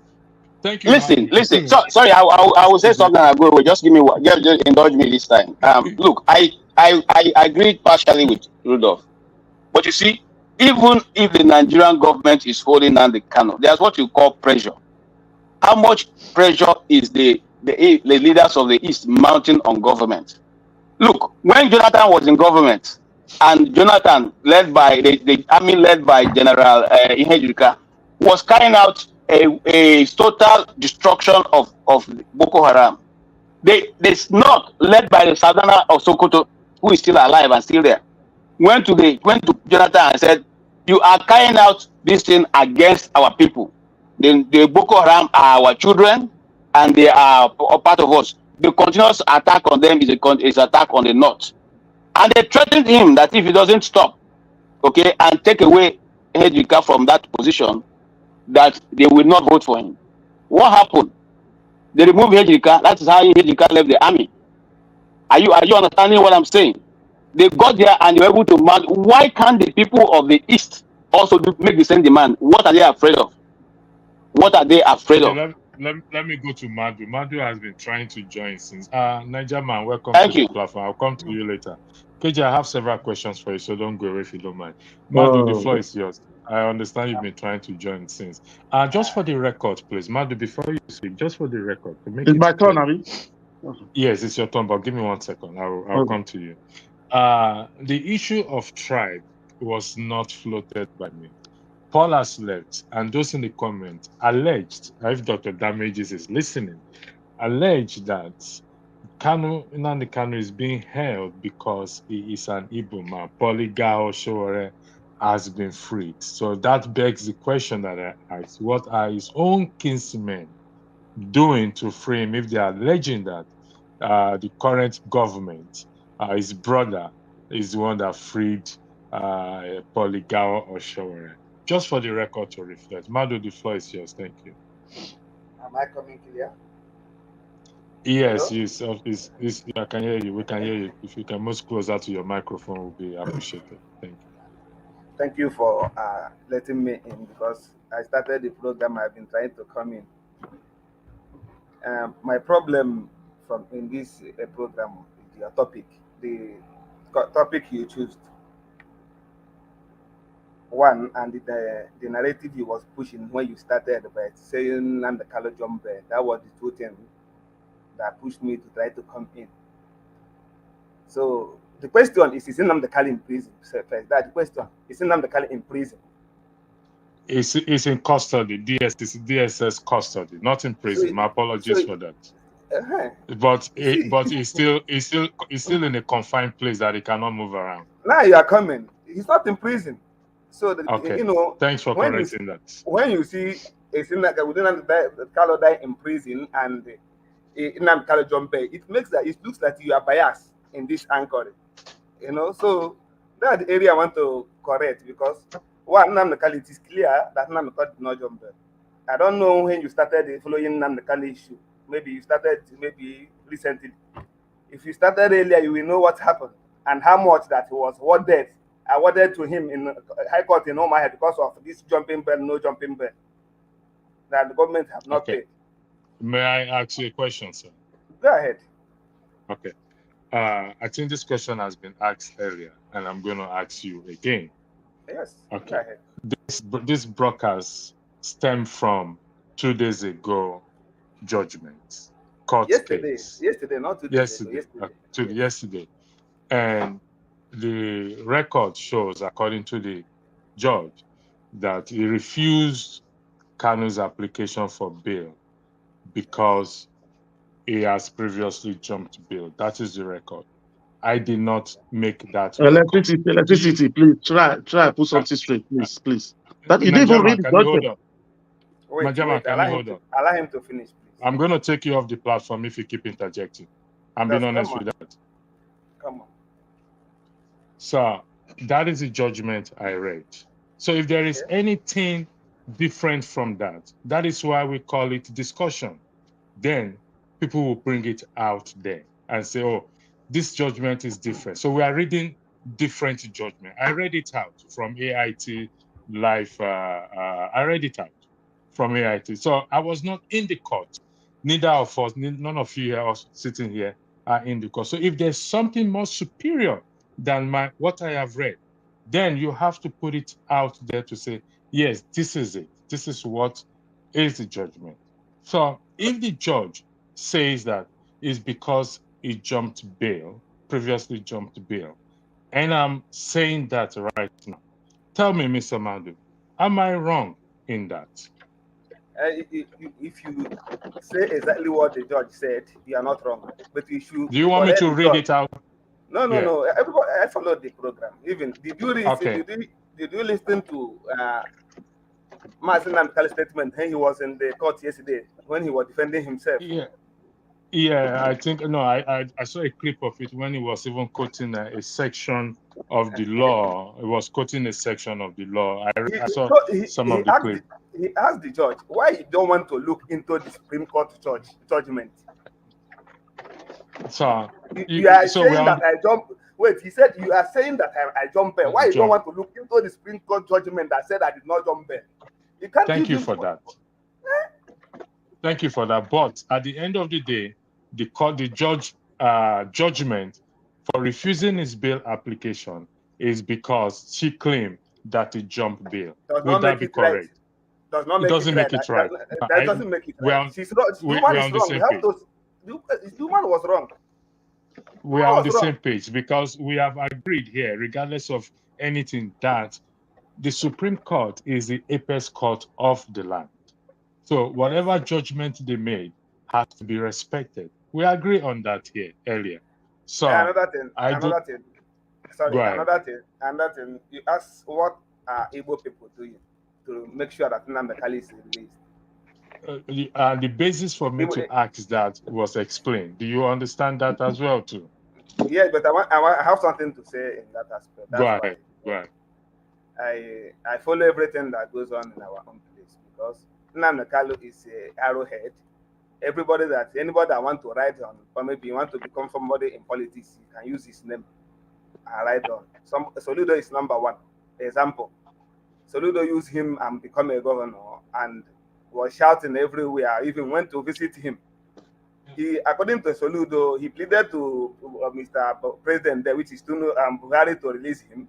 That he even offered himself for shorty. Buhari said no. Then when Buhari called him and gave him offer, he took the offer. Since then, he never talked about Nnamdi Kanu again. Because Buhari appointed him to one of his economic team. Since then, he never talked about him as Nnamdi Kanu again. So forget about those political people. They know what they are doing. They are the people holding him as Nnamdi Kanu responsible. Thank you. Thank you, Madu. I appreciate your your approach to this matter. I hope you're still there because I have some questions I'm going to put to you. Okay. Nigerman, welcome to the platform. Ken, welcome to the platform as well too.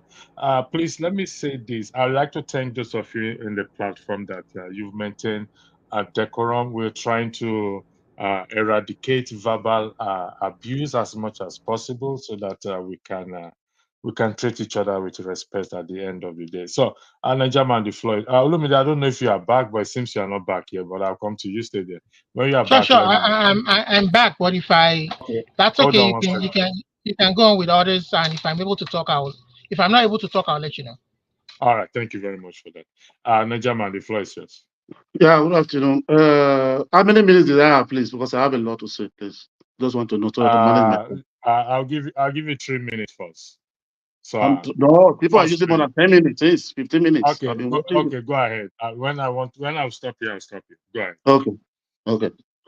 First and foremost, I just want to ask, which court is the highest court of the land in Nigeria? Which is the apex court, Supreme Court? If the Supreme Court have said it did not jump bail, which other court that have the authority, that have the jurisdiction to say it jump bail? That is one. Number two, it is back in Federal High Court now. Now they said he jumped bail. He never jumped bail. You had Nnamdi Kanu yesterday, which we know. Fine, let me put one thing straight. I'm not a fan of Nnamdi Kanu. I've never supported whatever he's doing. But I want to talk about man humanity to man. That is what I want to hear here. This guy never jumped bail. Only where you can say, that is why I know you electricity, you don't even have the knowledge of what you are saying, sir. So with all due respect, the first condition of bail he had was he should not have a gathering of more than 5. That is why the military, they wanted to come and tie him in his house and escape for his life. What they are asking for is to restore the bail or transfer him to Kuje. That is what the application the judge denied yesterday. The judge never said because he jumped bail. If the Supreme Court have said it, why are they not obeying the order of the Supreme Court? Number two, this thing we just want to be doing, we just want to be painting something, want to be painting one way to the other. Unless anybody don't want to say the truth, because this is what I've been understanding in Nigeria. Everybody don't want to say the truth about this evil. These people are just, there's an orchestrated plan to hold these people down. Let's be realistic to ourselves. Look at 1999. Ekwueme and Obasanjo contested. They have to turn Ekwueme because he's the one to amend. They have to turn that before the they have to turn it to is a Biafra. That is voting for him is Biafra. We have to be looking at something and be taking the truth. How can you keep somebody for almost 3 years without you don't have any evidence to nail him down? Nobody is saying they should not nail or jail him. They should jail him, there's evidence. But just keeping somebody there without no evidence, no trial, we have to be realistic to ourselves. If it's our own brother, if it's our own friend, no matter what, Buhari overthrow a government. He planned a coup. Has he been tried tomorrow? That he had the audacity to try somebody for treason? We are not talking about that. We just want, because we don't like somebody's face, we must just, no, we can't, where is fault, it should be given fault. Let the court, let the court, if they have any evidence against him, take it to court, try him. If he's guilty, let him face the law. But if you don't have anything against him, let this man go. Let this man go. The other man is Bandejo, at least Bandejo, the one of the Meiti Allah, the one they arrest is there. They kept him there. But the Harewa came out, the youth came out and protest that they should try him before they not take him to court. They just detain him. But can the IPOB go to Abuja and protest? No, they would attack them. We have to be looking what is happening. All of us is getting this pain in Nigeria. We don't have to be changing narrative because we hear somebody face or you have done. If you don't, nobody is saying that the Kanu should go free or he should go against the law. If the law tried him, if truly he did anything against the state, the land, we should have evidence. This is federal government. You have all your apparatus. Why are you keeping it there? Why are you keeping it there? This is what the main issue. The Supreme Court said no. He didn't jump in. The Supreme Court said they should take him back. The Court said they have no case against him. All the case, appeal court to Supreme Court, all was discharged. So what are they holding him for? So for 3 years, by June will be 3 years. So they don't have one evidence to nail him down. You are charging somebody for treason. You don't have any evidence. The same thing with Emefiele. The same thing with most of everybody. I don't understand what is going on. And we just want to be painting something, assuming this thing, the law is really working in his own favor. Okay, if because some Igbo elite doesn't want him to go, does no Igbo elite against the law? Why don't the law do his own? Must because of one person, because of some people. So you don't have to punish one person. And we are saying that because it's some people. We are holding that narrative. Fine, if some people are against him, not to be released. Why don't the law say, no, this is the law, or this is not the law? And then we know. But I don't want to. Thank you. Let me just on the. Thank you. Let me ask you a question, Mr. Nigerian. Based on what you said, the judge refused to restore his bail. That is correct. And transfer him to prison. Is that correct? Yeah, that is the two applications. The right to restore the former bail or send refer him to prison, Kuje prison. And the judge refused it. Yeah. Good. They dismissed it yesterday. The judge dismissed it. Yeah, which in other words, it was refused. So it was dismissed on the basis that and they can go for appeal, and they can still go for appeal for it. That was another way. And in the course of this broadcast, it was agreed that the Supreme Court judgment in any matter is final, regardless. Yeah. And why this is not being honored is the mystery that we're about we are trying to dig at. Maybe we may not be able to because of our own position. Those who knows why they are not honoring that Supreme Court judgment. And I did put that caption there, not because I wish Nnamdi Kanu's dead, but because the way he has been kept in prison over the years. And I asked the question, will this man, I beg your pardon, custody, will this man end up dying in custody? Because nothing is being done to release him. So it is not a new thing that somebody dies in custody. After all, what's his name? Abiola died in prison. Am I right or wrong? I'm asking you, he died in prison. Yeah, during the military era. He died in prison. So that means anybody can. Abiola is for June 12th. He claimed he won the June 12th election. They didn't allow him to enjoy his time. What did Abiola commit? What is the charge? Exactly. There was no charge. I don't know. No, they're charging for treason. They're charging for treason. But the point is this. The point I'm trying to make. Because he declared himself as a president. He declared another government. Okay. So the thing I'm trying to point out is for those who disagree with the caps, the only word that you can disagree there is prison, which should be custody. My apologies for that because it's not in prison. It's applying to be taken to prison.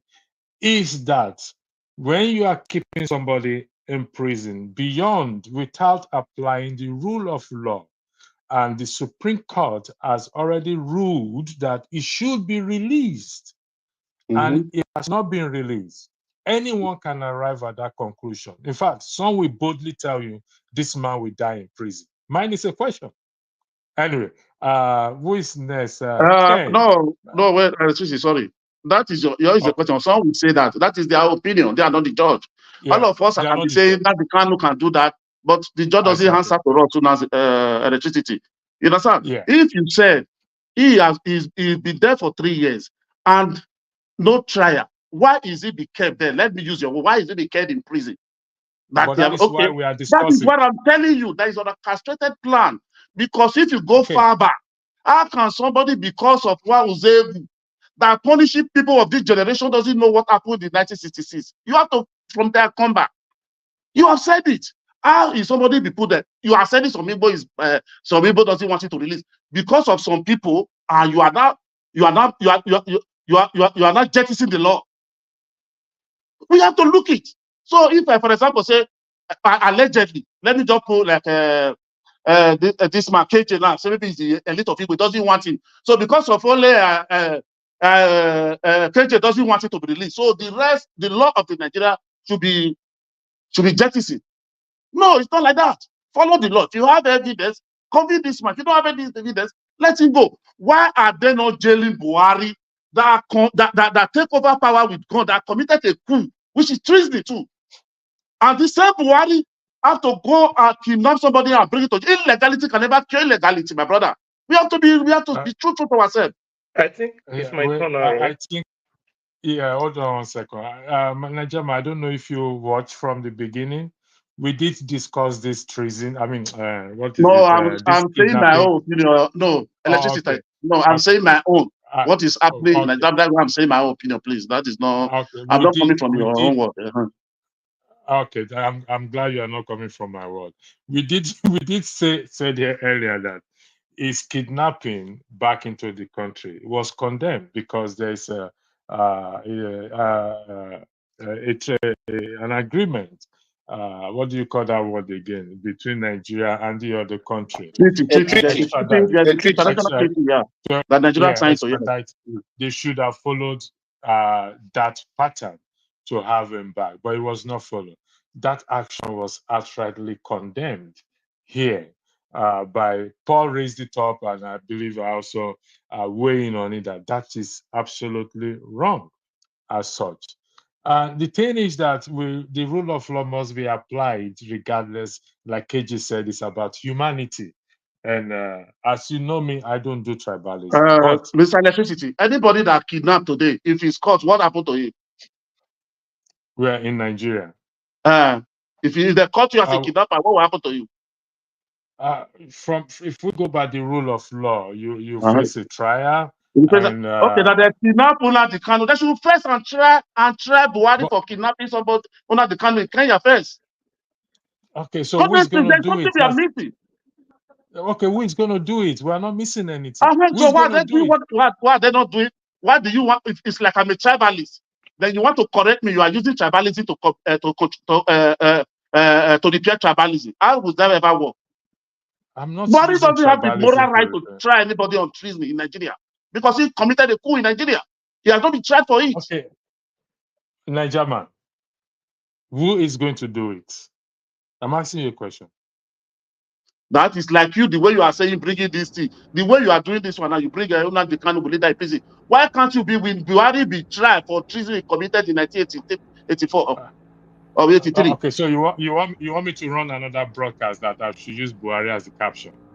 No, you should go and bring all those cases. We discussed about Buhari, what he did, the people he assassinated for Buhari is the first person to send a female to firing squad for drug trafficking. Buhari was the first governor, the first governor head of state. That man you have committed such atrocity be having the moral justification to hold somebody for treason. I can never accept that in any way. Thank you, sir. You a question. Let me ask you. Please, I beg your indulgence, but the rest of you, Nigerman, you want me to run a broadcast in respect to Buhari who have committed all the atrocity has committed since 1980 now. But you are not okay in me running this broadcast. Would that be correct? No, electricity, understand me. I'm okay for you to speak, but what the headline you bring, if you can see my comments, since I don't bash with I already want to finish you there. If you see, if you see my comment, if you see what my problem here, the topic you use and the other you use two topics. The other one if it's of something of his own or something like that. But the first one, if he's going to die in prison, that was two. What my problem here? You are not saying truth. You just want to speak as if the law of Nigeria is what, or that man committed something that he have been nailed of. They have been nailed that yes, this is your conviction, and he tried to escape from it. Let's be realistic. Okay. Sunday, but what is the list today? 2021. What happened in Shasha in Ibadan? February. Go and look the way they finished the whole northern market. They destroyed it. They are legends on the boat. Is it not free today? Why are we just because one-sided? Because we hate one story we didn't even know about. They are just using it. No, Nigeria is not working for anybody. Honestly, I don't know that I'm a fan of Nnamdi Kanu. You have to understand that. No, but I'm talking about humanity to man here. That is my point. Okay. let me put this out. Let me put this out there.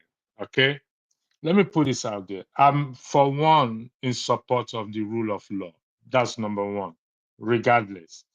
And the reason why I put this question there is because he's been held beyond.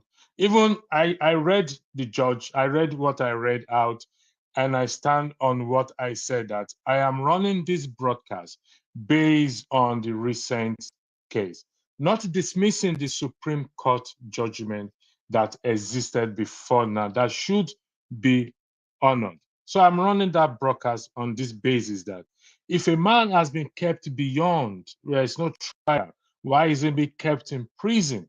Will he die in prison or whatever it is? I'm not out of place. You don't have to like it. I understand, because even though you are not a fan of what do you call his name, Nnamdi Kanu, it is the caption. That doesn't mean I wish him to die in prison. No, I don't. But if he's been held outside the Supreme Court judgment, beyond any other thing, then the possibility is there. Electrician, please, just 1 point before I go. Just 1 point before I go. If you want me, please, can you make? Hold on one second.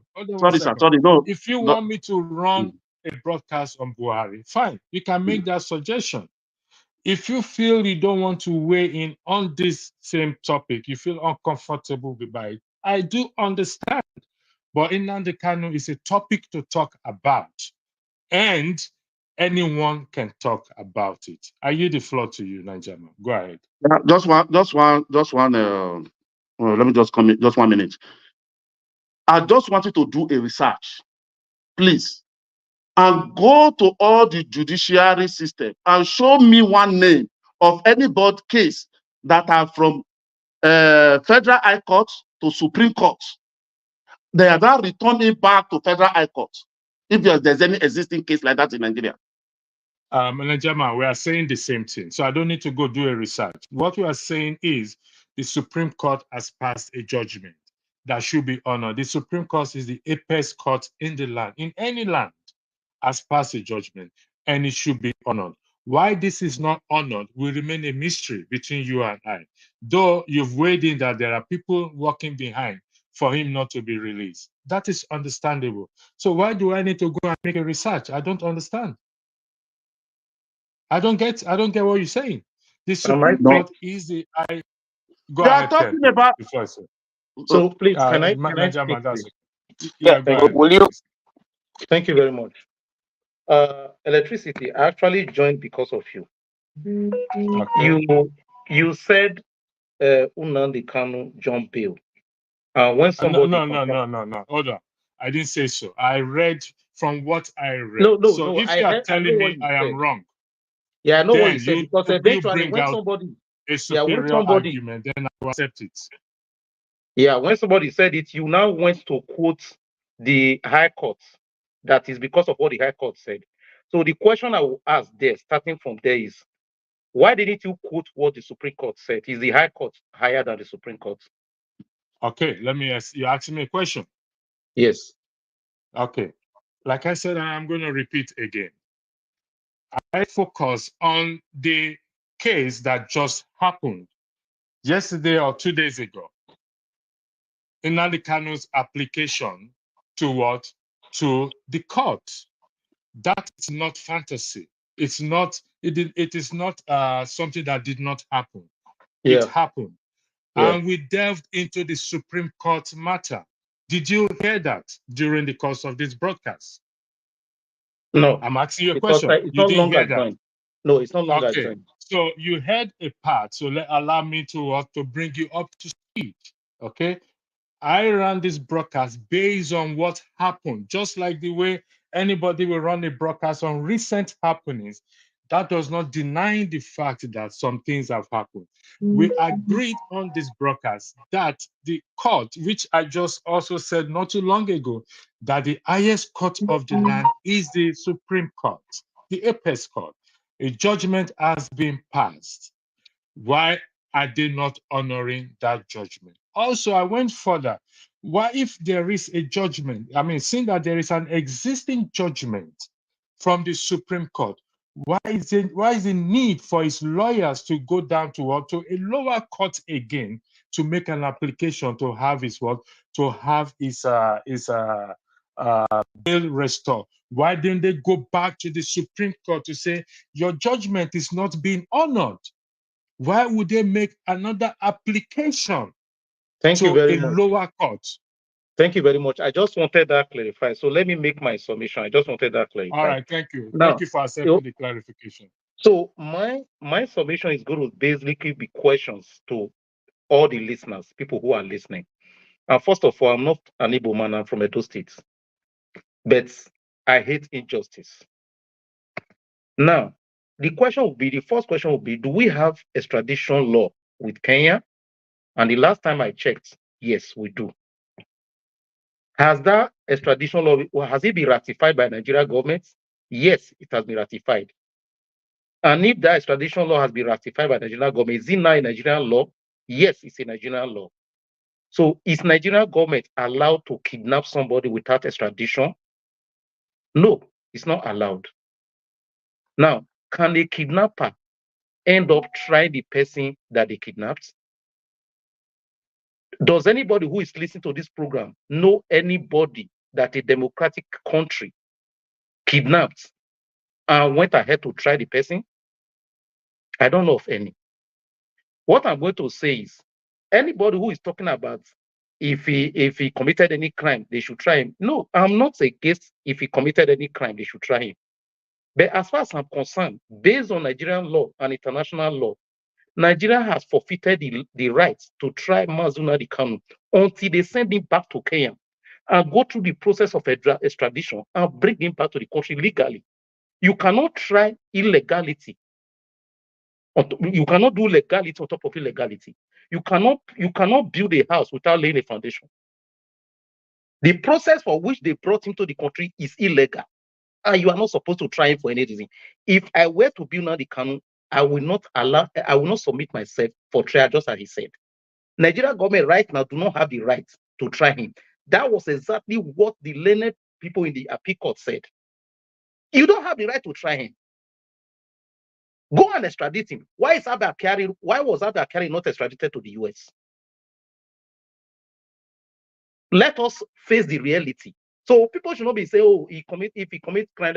Nigeria government do not have the right to try him. Let us say the truth. That is the truth. What does the law of Nigeria say? What does the extradition law says? What's your name again? Mr. Ken. Yes. Do you see what is highlighted on the screen there? The second part. Who is going to do it? Your argument is it should be returned back to Kenya.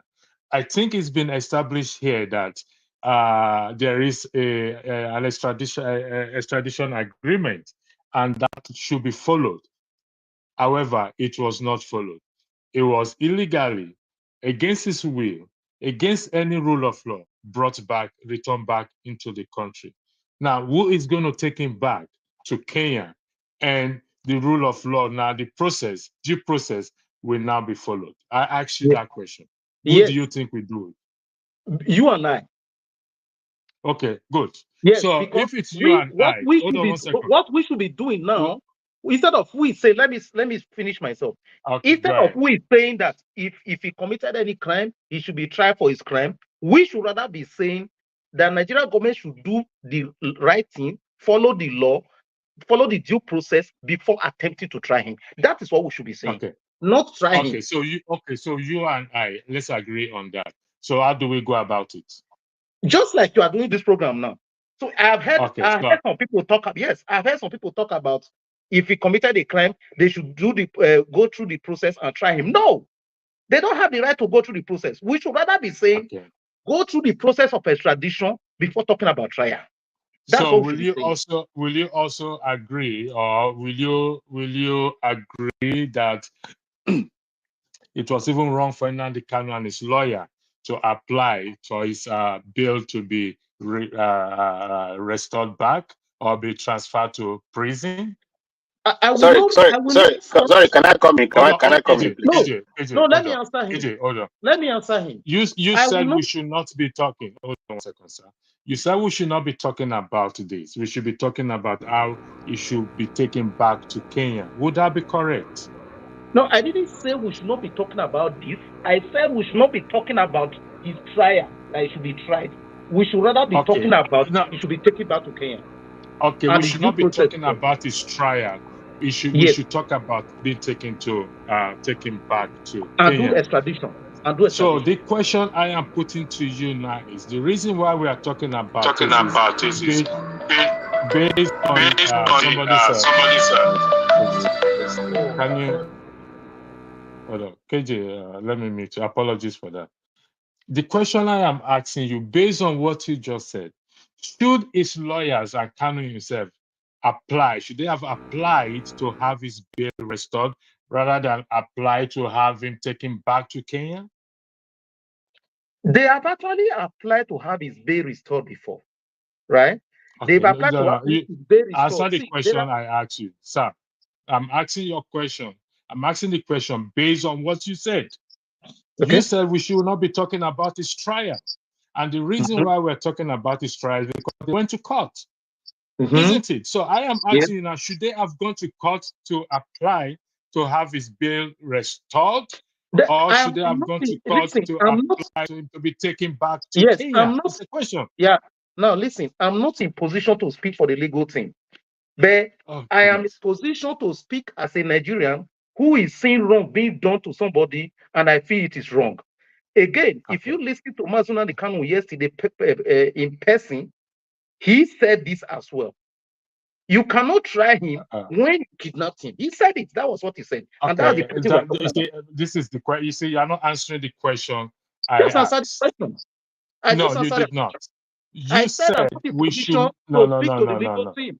I said I'm not nobody saying nobody is in the position. Nobody have said you are in the position. If you are not in the position with the legal team, are you in the position to tell us not to talk about his trial then? No, I'm not.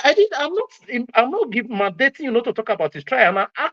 I did not ask you not to talk about the trial. I'm only asking you. You said we should not be talking. No, I didn't say you should not be talking. Don't misquote me. No. You didn't say me. You said we should not be talking about. You said we should not be talking about it. We should be talking about him being returned to Kenya. That's what you said. Please, can somebody correct me if I'm wrong? Nothing being tried. Yes, nothing being tried for the crime, a purported crime he committed when the process of extradition was not done. That is what I said. And I stand by what I said. The question. The question I'm asking you is that they made an application to the court. Why do you think they should have made that application? They should have made an application. I answered your question clearly. I said I'm not in position to speak for Nnamdi Kanu legal team. All right, I am in position as a Nigerian. May I make a suggestion? Thank you very much, Mr. Ken, if I'm correct. Pansat, you have to hold on. I just want to make a suggestion to you. I'm not speaking yet. Let's try to be economic with the time, right? You've now asked, I guess, 6 or more Nigerians on this platform. You are the constant, and these are all variables. And you've been asking a question, and you keep saying they haven't answered your question. Could you move it along? Tell us what the answer is, and let's be economic with the time. I don't have all day. I took my time to chime in. So when it gets to my turn, Pastor, do you want me to hand over the hold on? Do you want me to hand over the moderation to you? So that's the kind of question I'm talking about. What do you think the answer is? The answer is no, right? No. Do you want me to hand over the moderation for you to moderate it? I'm asking you a question. Yes or no? I'm posing the question back to you. What do you think the answer is? You're the moderator. So I am moderating, and I think the people on the platform, the people on the platform have not complained. I'm moderating it rightly, and I'm giving everybody the opportunity to speak. Along. Okay, go ahead. Thank you for your help. I appreciate it. Okay, right. So when it comes to your turn, I will let you speak. It's not a quiz session. Just let's get to the. Thank you. Who is next on? Olumide, are you ready? Olumide is not ready. Tim is there. Mr. Pastor, I will give you for you to weigh in on this topic, please. Thank you very much. By the way, all I'm saying, I didn't want to undercut you. You're the moderator, and that you're doing good. It's just that you keep admonishing people, they're not answering your question. You've been doing it for over an hour now, to be honest. That's what it sounds like. Pansat, you have the floor. If you want to speak, you speak. If you don't want to speak, I will give the part to the other person, please, with due respect. Here's there's no respect due. Just let me speak, right? Number one, you have said that the apex court has dealt with the substantive issues that was brought to them. Number one, that judge at the Supreme Court determined that Nnamdi Kanu did not jump bail. That's one. Two, they determined and actually admonished the Nigerian state in their illegality of the illegal rendition they did from Kenya. That was also contained in that verdict, right? But he said that he still has to return it back to the lower court, to the inferior court, because according to him, and I thought that was an error, that there had not been any legislation put forward that would make him just undercut the knee of that particular inferior court. He's going to send it back there to do the right thing.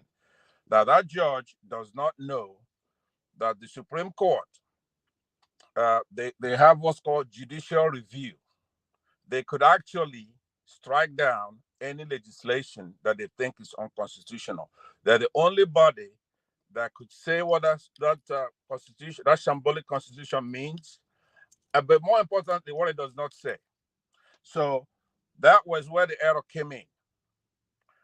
However, you know that body, that Supreme Court, has ruled on the substantive issue. So the procedural problem is what we're having over here.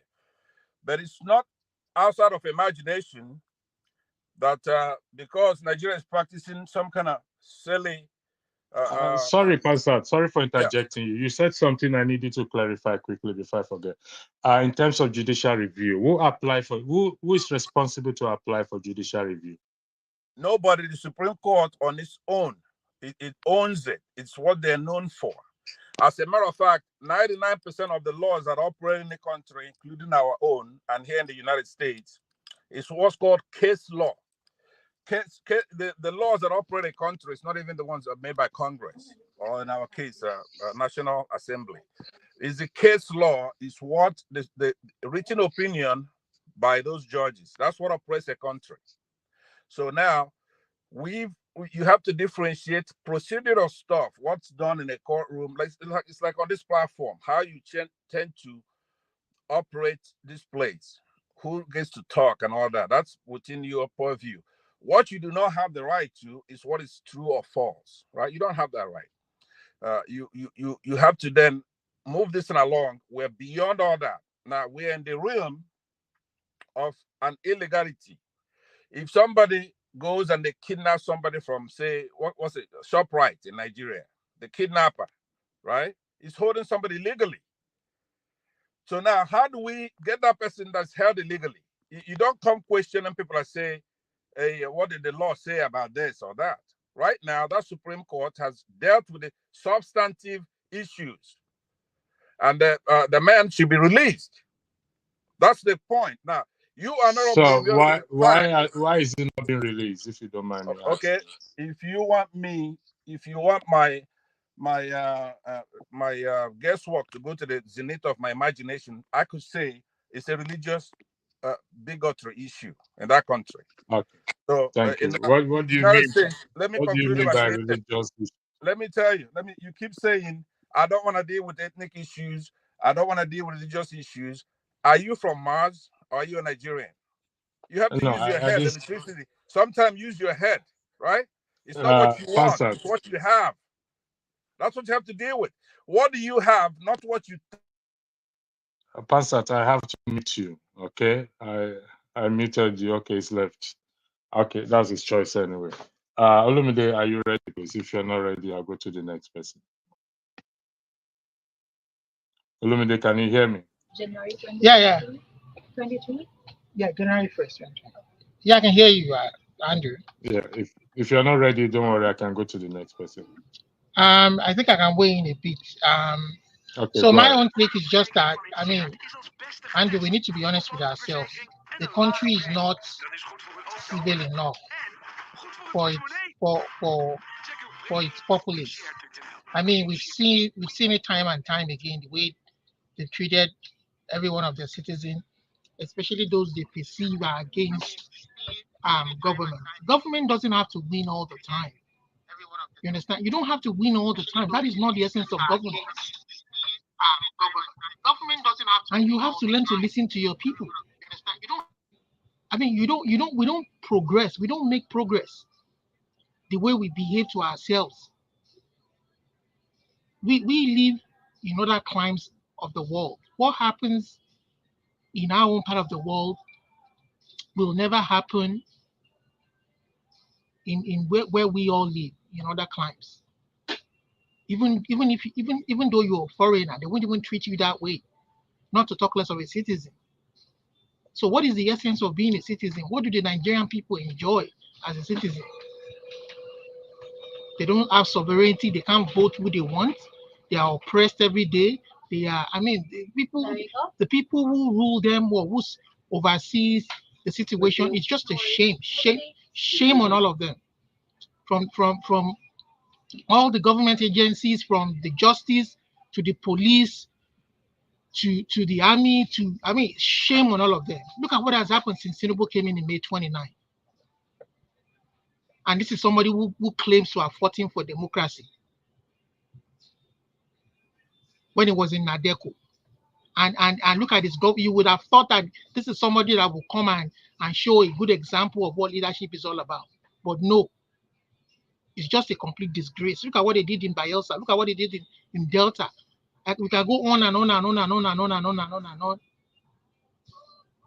I mean, that country is just, and you are telling people from the diaspora to come back home and help the country move forward and help the country grow. So if I come back home today and I speak against the heels of what the government I perceive is not good, is that the way they will bundle me and lock me up till forever? The answer, the answer to what you just said is yes. Sorry, I'm laughing. They're just a complete joke. The people outside there look at the way we treat ourselves and they laugh, and you are telling them to come and invest. The country is just a complete joke. Is it the healthcare system? Is it the transportation system? Is it, and the kind of money we make is what the people in our own part of the world, the West, would dream. The kind of resources we have is what they dream they had. Olumide, Pansat said this Kanu it's really. Let me change. Let me go to a different. I will give each of you 5 minutes to weigh in on that. I'll start with you, Olumide, or 3 minutes. Pansat said it's a religious issue that is keeping Kanu in custody, or they are holding him back. Do you agree with that? See, it is a whole part of. See, our problem is a very complex problem, and if I was to be somebody in the position to make change in that country today, maybe as the president of the country, I would look at what Pansat is saying, and I would take it very serious. Do we have that problem? Yes, we do have that problem. We are not going to run away from it, because if we want to build one society that works for everyone, we can't have one set of law, Sharia law, in one part of the country and have one set of constitutional law in other parts of the country.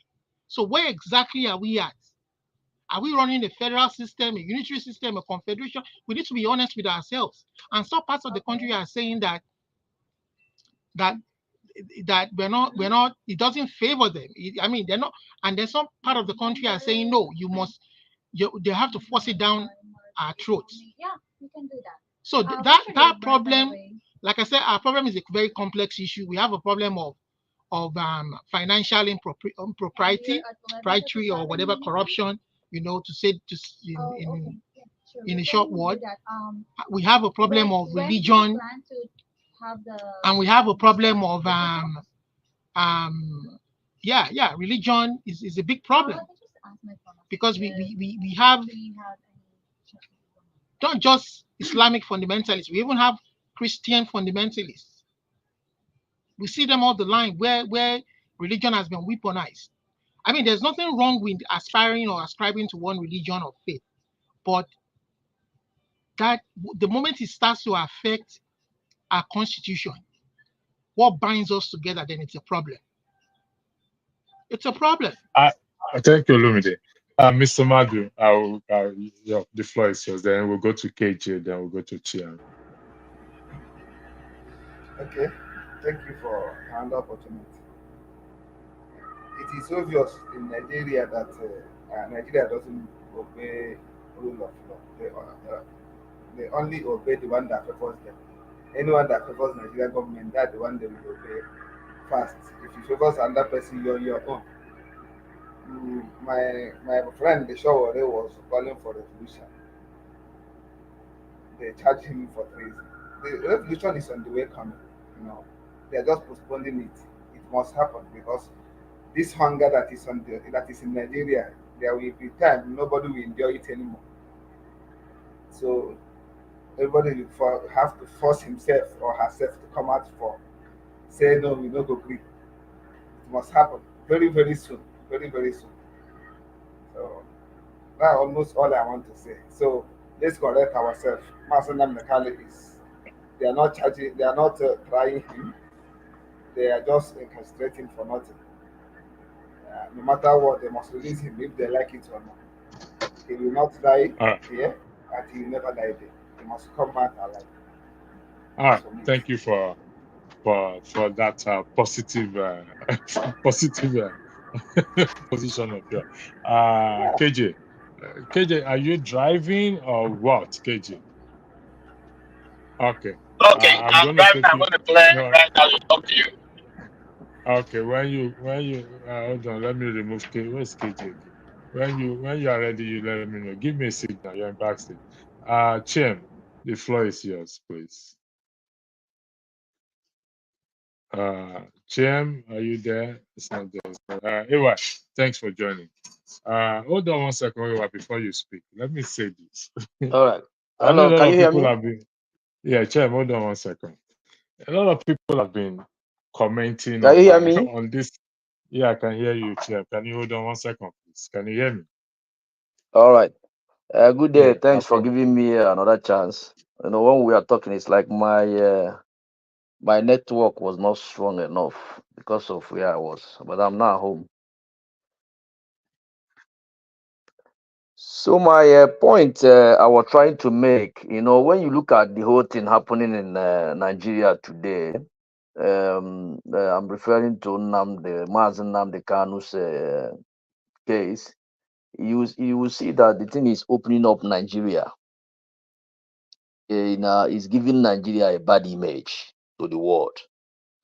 And the problem of Nigerian leaders is that they lack shame, and the world is seeing them for what they are. Nobody takes Nigerian government serious anymore in the world, and that is a problem. And it's the citizens that are suffering these things, not the government, because for them they are fine. They have what they want.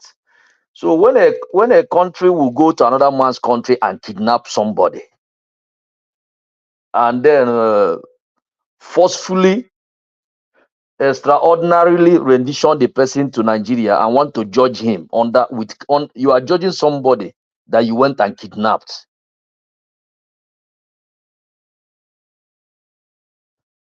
So you see that it doesn't work. Something is wrong there. Something is wrong there. There's no way Nigeria can go on with this case of Nnamdi Kanu, because they have already there's traditional law that they signed. They went against it. So when you look at now, why I say that people are suffering it is now, what is the problem going on in Nigeria now? What is the issue going on in Nigeria today? It's kidnapping.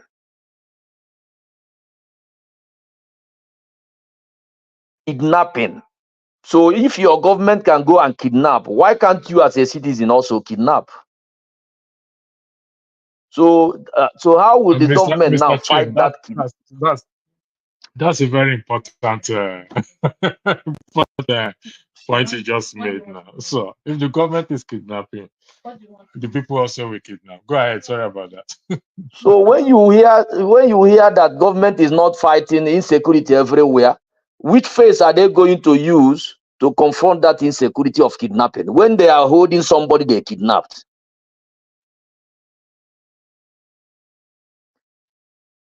So this whole thing, government should just, for one time in their life, let them just release Nnamdi Kanu and pay him. You know how many billions of naira the court has ordered they should pay Nnamdi Kanu? But Do you today, think it's Nigeria about government even they ask them to even apologize to him on a Mr. Chen, newspaper, national newspaper. Mr. Chen, do you think Yes. it's because of the money, the amount of the money and the apology, that's why they are still holding him back, or there's something else behind that? No. What is holding Nnamdi Kanu is Nnamdi Kanu himself, and also the British government and the Fulani oligarchy.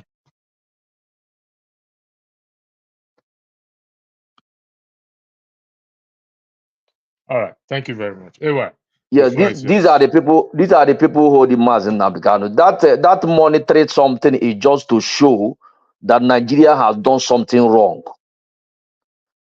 Understand? That monetary aspect is not what Nnamdi Kanu is looking for. Nnamdi Kanu is looking for freedom. But that monetary aspect is to show Nigeria that you have done something wrong. And these are the court of Nigeria that pronounced all these judgments. You understand? Court of Nigeria said you have done something wrong to this man. You have to pay him so money in your own court. And you see that Nigeria doesn't want to do it. And Nigeria is a place where they don't respect rule of law. Nigeria doesn't care what you think. You know, it's a very dangerous place to be. Even you now, when you have a case with Nigerian government, you are finished. Because that's why I say, if we don't fight this injustice, it's going to affect every one of us. Because the government does it. Do you know there are people that government have taken their property? Those people cannot fight it till today. You're correct that injustice to one today is injustice to another person tomorrow. And if we don't fight it, but the earlier question asked, I think Ken said it is us that have to fight this thing. So how do we fight it?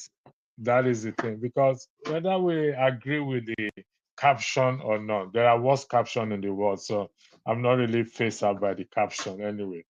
So how do we fight it? That is the issue. So Yeah, you know the tricky thing about Nigeria as a country is that the people in Nigeria are not one. Are you getting me? You have nations in Nigeria, and that is why somebody said here revolution is coming. There can never be revolution in Nigeria because we are not one. I'm just giving you the secret. Because when you start it in Igbo land, the Yoruba will say, I'm not joining. When you start it in Hausa, Igbo will say, mind them, let them kill themselves there. So this Britain, they were very smart to bring us together, to join us together. So the only way Nigeria can survive this is everybody should rise up on their own region and fight. all right, that's right. That's a fair argument. Yeah, thank you for that, Mr. Chair. Ewa, All right. Hold on 1 second, Ewa. I think KJ is. I think KJ has stopped. Okay. KJ, Yes, I've stopped. I've stopped. Thank you. Thank you so much. AY, good to see you. You see, ordinarily I wouldn't have come in, but I have a lot of respect for you. My dear, I'm trying to remember the name, electricity. Listen, the last speaker made a very important observation. Do you know that I followed this Nnamdi Kanu's case for a while, and I was able to find out that Interpol has no hand Interpol did not collaborate with Nigeria as the Minister of Justice said to Nigerians. In other words, the Minister of Justice in Nigeria was lying to the Nigerian people and even to the Nigerian courts that Interpol, it was with the help of the Interpol that they got him to Nigeria. Interpol denied even knowing that. And Interpol said they made that comment at the time that statement was made, but it was blocked in the Nigerian media. So now, what are we dealing with here? We're dealing with, just like he said, nobody, any nation that likes the rule of law, things will go well. People make comment that Nigeria is a difficult country. No, Nigeria is not a difficult country. It is those people who are trying to use Appian way to govern Nigeria that make Nigeria a difficult country. You do not apply the law across board. What is so difficult? If you say we have 6 regions, what you do for A, do for B. What you do for B, do for C. What you do for C, do for D, for E, or for D, or whatever. If you say we have 3 regions, what you do for A, B, C, you do the same thing. If you say we have 1 region called Nigeria, then make sure that equity is the watchword. Okay? Now, you cannot hold this man, and many things have been said about Nnamdi Kanu. You know, people say, look, I'm not afraid to identify. I have identified with Nnamdi Kanu both here and even in Nigeria there. Like I said, I was one of those who was covering that event before that army shootout. So it's not as if we don't know what went down. The truth of the matter is that if you think in your own submission that you can kidnap him and bring him to court, there's a law. That's a saying the lawyer say you cannot put something on nothing. Okay, you cannot put something on nothing. That means that you brought him from there without the due process. You have no right to continue to try him, which is what the appeal court in Enugu have said. In Abia State have said. That's the High Court in Abia State have said. That's the same thing that the Supreme Court said. You cannot try this man. You can't try him because all what people did is illegality. Illegality. Whether you like his method or not. And by the way, those who say they don't like them, Nnamdi Kanu is a very intelligent person. He's a very intelligent person. You can't take it away from him. You can hate the man. It's okay. You may not like him. After all, it's not everybody that you see in the street that you like. You may not even like my face talking. It's okay. And I accept. Some people come to this platform and they abuse me. I accept. You don't have to like me. But if I'm saying the truth, please accept that's the truth. Electricity. The most painful part of this is this. You see, today it is Nnamdi Kanu. And those people who are, I'll give an example. There's a particular Igbo guy called Ijele. Ijele was, he makes videos. And Nnamdi Kanu, he say, hey, look at how he's crying, look at how this. It's not up to 1 month ago, they picked him for one something. He's already crying in jail. People are right there saying, oh boy, I'm sure we are talking now, it's now your own turn. Who is going to come for you? He's locked up by the DSS. Okay, that's the Ijele guy who used to make fun of Nnamdi Kanu. Igbo guy. So why am I bringing that up? What goes around comes around, whether we like it or not. What goes around comes around. Today it's Nnamdi Kanu. Tomorrow it can be any other person. In fact, if not because of Nnamdi Kanu's name, by now we'll not even hear of him, because there are many people that have been picked up and we don't know where they are today, and nobody has given account of them. When we see something that's wrong, let's say it's wrong. And again, let me say this. You see, in this lifetime, mark my word, this same the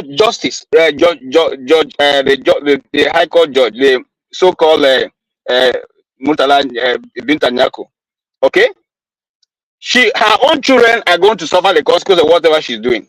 Because if Kama is a bastard, let me say the talk, it must come around. It must come around. Look, nobody, see, any evil done to man by man must be avenged, if not by man, by God, if not now, in future. It's a simple, go and write it down. So, look, if you say, let me say something. All the accusations they brought about this guy, all has fallen through. All have fallen through. Okay? If I were him, and again, okay, let me even go to Nnamdi. Let me go to Tinubu, who is the president today. Tinubu, I have a cuttings because I keep a lot of information. There's a place Tinubu said when he was fighting Adako that Nigeria has no business. In fact, it has lost faith in the country, and that what he's fighting for now is what? It's a Oduduwa Republic. It's a publication. Okay, He also have denounced Nigeria some time ago. And now today he is now president of Nigeria and he's not releasing those who are like him fighting in Adeko. That is the bane of Nigeria. When we are outside the system, we will complain and cry. When we get to the system, we will join the choppers and be chopping and forget that once we are once in the streets and we suffer the injustice that is going on in the streets. You are holding this man, you are charging him, but yet, just yesterday, a friend of mine sent me videos of 40 persons killed in Plateau State. Okay? Those people who killed them, those people who ransacked those villages, are still there. The army have not gone there to shoot them down. The army has not sent, the Air Force has not sent the helicopter, gunship to go and fire them out. Okay? But every day, you are on this case. You are on the case of the South. You are on the case of the East. The East has become, even though the East is one of the most peaceful places in Nigeria, even at this as we talk, yet that is where they're having army operation, Air Force operation, every blessed day. Come on, guys. What do we need to say again before we know what we're saying? And I have argued on this point, just in case anybody decides to misunderstand me, what I don't really care. I have argued on behalf of the North. I have argued on behalf of the minority. I have argued on behalf of the Igbos. I stand against anything that is injustice. I can't stand it. I can't stand it. Look, the best thing I thought that this government would have taken this as KJ. Yes, sir. Yes, sir. As a journalist and well advanced or acquainted with what you will agree with me that injustice being meted out can lead to someone's death. You agree with me on that? No, I don't see electricity. That question you have already answered it, and that's the first thing I said here. And I said, God forbid that tomorrow wake up and they say something happened to Nnamdi Kanu, because we will not. Nobody can phantom what will happen. You know why? You know why? We got to the place where we got to with Boko Haram because of one Yusuf Mohammed. We got that place, and if you go read the story of Yusuf Mohammed, he was not killed. The army caught him and handed him to the police. It was the police that whatever they said, they came up with that stupid story that he was trying to escape and so, which has kept Nigeria the way it is today. Okay, now Yusuf is not around. What has happened? Has Boko Haram ended? In fact, right now they've advanced and mutated into many other forces. Nobody, my brother, except we think say we they play. This is not 1966. I keep saying it. Nobody can say what will happen in the East. If tomorrow we wake up and say, this guy, something happened to him. It is on behalf of all of us, whether we are in government or out of government, to advise if we have people who can listen to us, to allow this person be released. If you won't even release him and you are sure that you have something against him, why didn't you transfer him to the prisons? Why didn't you transfer him to the prison where he can have access to medical treatment? Why didn't you transfer him to the prison where he can be able to mix with other inmates? He didn't say you should release him. He said if you will not leave me, if you not take me out of the DSS dungeon, hey, let me tell you something. Have you ever been to any of those dungeons? I can tell you about them. KJ, they don't understand because they don't know the state of Nigerian prison or even custody, even behind police counter. If you have been there, you will wish never ever, even your enemy, to be there. KJ, thank you very much for that. Let me go to AY. I'll come back to you if you are still there. Thank you. AY, the floor is yours. Electricity, you don't forget me. Good afternoon, good evening. I do forget you. Yeah. Good discussion. KJ, my greeting. So, Olumide the Baba. Now you enjoy the work. Good one. Yeah. So now the perks of being Olori. Yeah. What I'm gonna say as regard to Nnamdi Kanu, right? My position on Nnamdi Kanu has been, if I were Tinubu, the first week in the office, I would release it. He made that mistake already. But I'm not among those who say Nnamdi Kanu did not commit any offense. He did, actually. He did. The only thing is, Nnamdi Kanu is in Nigeria, whatever it is. He didn't kill anybody. My argument, my support I will give to him is as a result of the state of the nation. That is why he's agitating.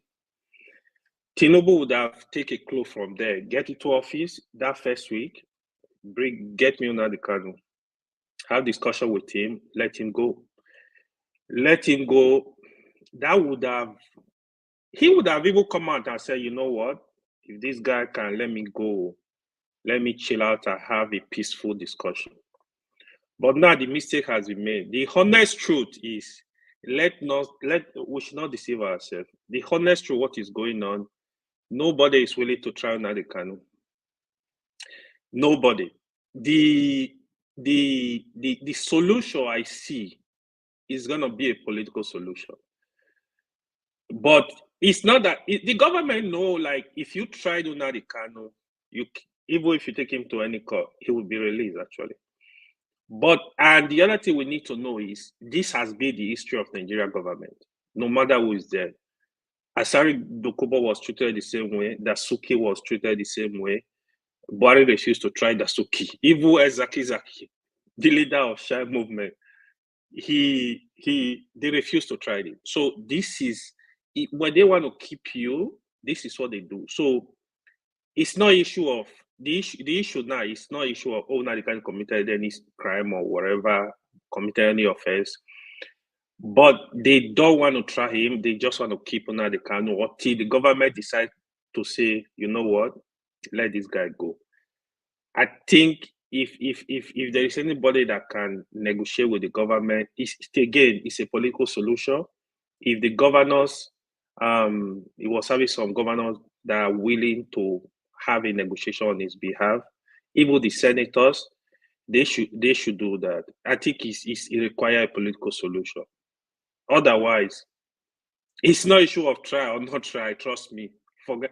They will not even obey. Even if the court releases him again today, my belief is they will not even let him go. That's not even the problem. This Nigerian government are notorious for this. Even when Emefiele is the same thing happening to him. Nobody is trying Emefiele. They just want to keep him there, like keep him, get what you can get from him, but until the president is ready to say, you know what, let this guy go. That's what I see. Otherwise, we're going to be having this discussion every day. But unfortunately, that is not what a nation is supposed to be, but that is where we are. That's where we are. That's just my take on the issue. Yeah, thank you very much, AY. Like I said, a lot of people have, if they have the opportunity to cut my head off, regardless of the topic, they would have come through the screen.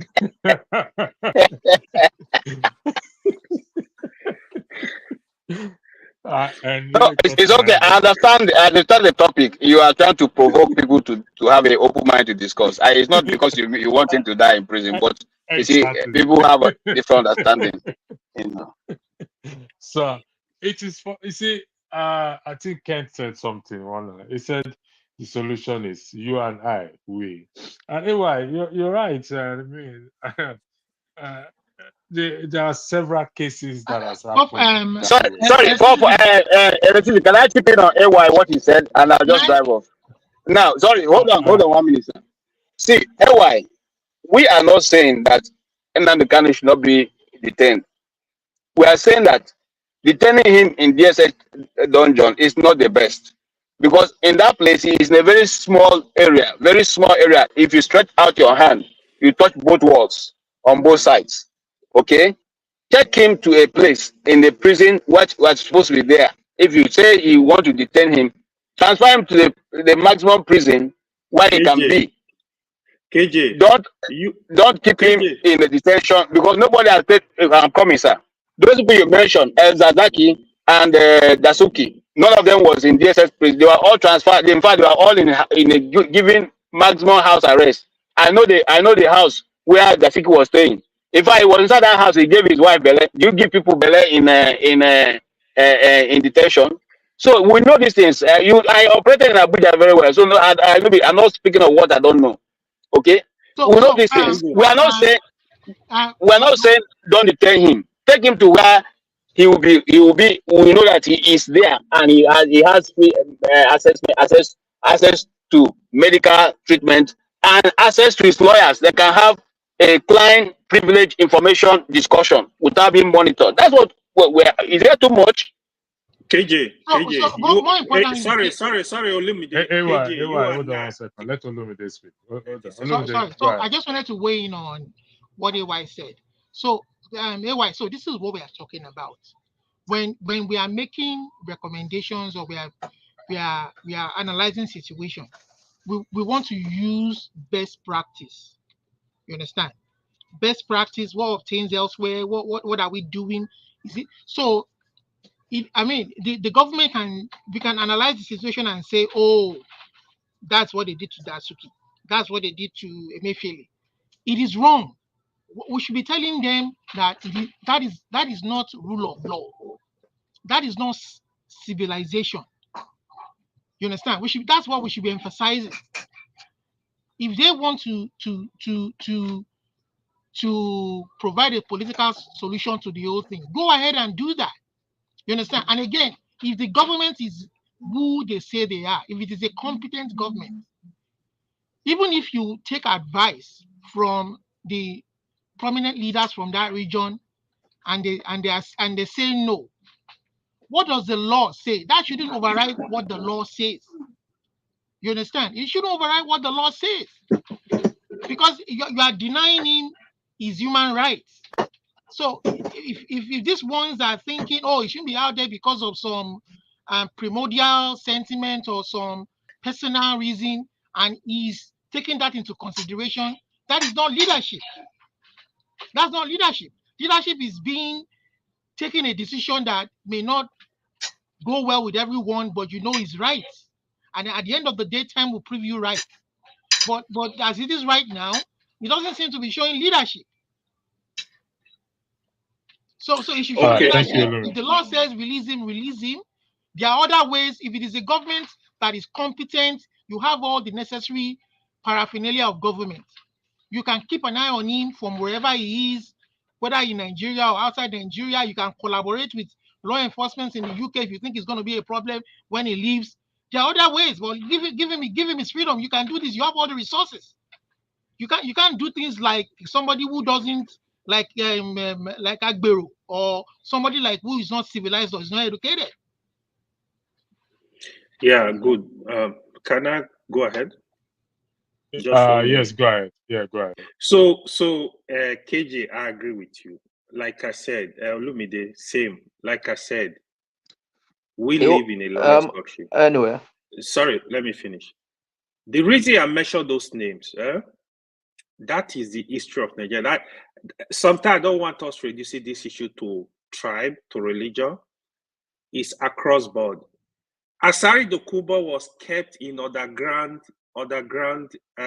when he was arrested. He was not tried for 2 years. Go and verify that information. He was kept underground. KJ, me and you know that federal government would be scared to keep Nnamdi Kanu in our prisons that are not secured.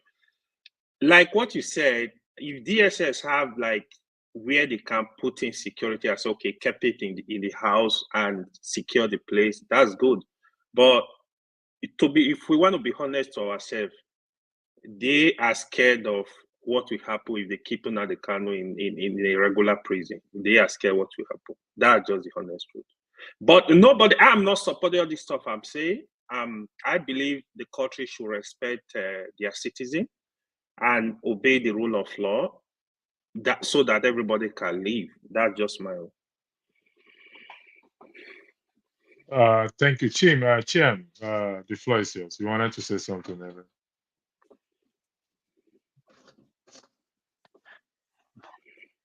Yes. Anyway, before I wanted to come in so that AY can round it up, but let me just because of what he just said. AY, yes. there's a thing you said, about you started well, but then you were like Mazen Nnamdi Kanu committed offense. And my question to you is, what is Mazen Nnamdi Kanu fighting for? So why is Mazen Nnamdi Kanu agitating? So, and if you can answer this question after, I think that will help us to know if Mazen Nnamdi Kanu committed an offense. So, secondly, Sunday Igboho is now a free man, and he was fighting also for Duduwa Nation. And there has never been a time there was a negotiation to free Sunday Igboho from the government of Nigeria. But he's a free man now. I even came to Nigeria and did a burial of, I think, is it his mother or the father? Then you talk about Sowore is also a free man.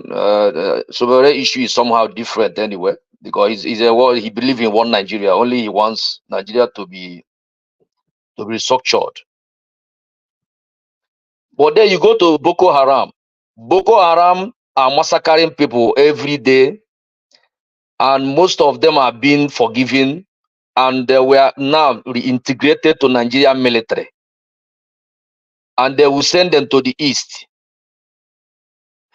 So when you look at this thing and look at how intelligent Mazen Nnamdi Kanu is for what he stands for, if Nigeria is working, do you think that someone like Mazen Nnamdi Kanu will gather momentum like this? So I would like you to to give me answer to these few questions. Thank you. Should I go ahead? Yeah, go ahead, Iwan. My brother, you are saying two different things. We know the state of the country. That I made that statement. Nnamdi Kanu is agitated, and every other person that is agitated, they are agitated because of the state of the country. But did he go about it in the right way? I will say no. Why I said no is threatening people in the country, 100 people online to burn that police station. These are all offense. That is not okay. I mean, for me, we don't have a defined path for succession. If you want to do that, succession, I think we have to do it in the right way. Igboho was just lucky. Igboho would have been killed that night DSS visited him. I'm not supporting that. He was just lucky. Or if he was caught, he would be in the same place like Nnamdi Kanu today. I think the only luck he really have now is probably there are some people that can in the background talk to all these Lagos boys to say, hey, allow this guy to be. Maybe, again, that can be a political solution. So also Nnamdi Kanu, I believe if there is a political solution today, Nnamdi Kanu will be released today. That is the difficulty Nnamdi Kanu is passing through. If they are not interested in trying Nnamdi Kanu, I can tell you that for free. You wasting your time if you want to read those news. The moment there is a political solution, in the next minute, they will release Nnamdi Kanu and say you are a free man. All his sin will be forgiven. And I don't know when people are calling Igboho and Nnamdi Kanu, they calling Sowore. Sowore did not commit any offense against the Nigeria state. Again, Sowore was detained, not trying Sowore. The only thing they will say about Sowore, he's calling for what's it called? Revolution. What is revolution? Revolution, you don't have to carry a gun to do a revolution. Senegal just did a revolution. You don't need a bullet. You don't need to throw a bullet. Sowore did not do nothing. He did not do nothing. As far as I'm concerned, it's not in the same category with Nnamdi Kanu and Igboho. His fighting is so fight in a different way. That's just the honest truth. Thank you. Okay, can I say something? If you oblige me, electricity. Yeah, go ahead. You see, now this is when we come down to this point, it becomes a bit difficult Anyway, to be able to. KJ, hold on one Yes. second. You still have the floor. Hold on one second. I just want to quickly say something. I want to highlight something. Safari reporter. I don't know whether it's Safari reporter. Actually, this caption is misleading and not journalistic. It is not as if he's sick or something. Let me make us understand one thing here. First, let me say a prayer to every one of us here. That may we not find ourselves in Nigerian police custody or any security apparatus custody or in prison in Nigeria. That's my first prayer I will say to everyone. However, should you find yourself there, then you will understand what mental health really is in this context and how people have committed suicide, how people have been killed, maimed, raped, and everything.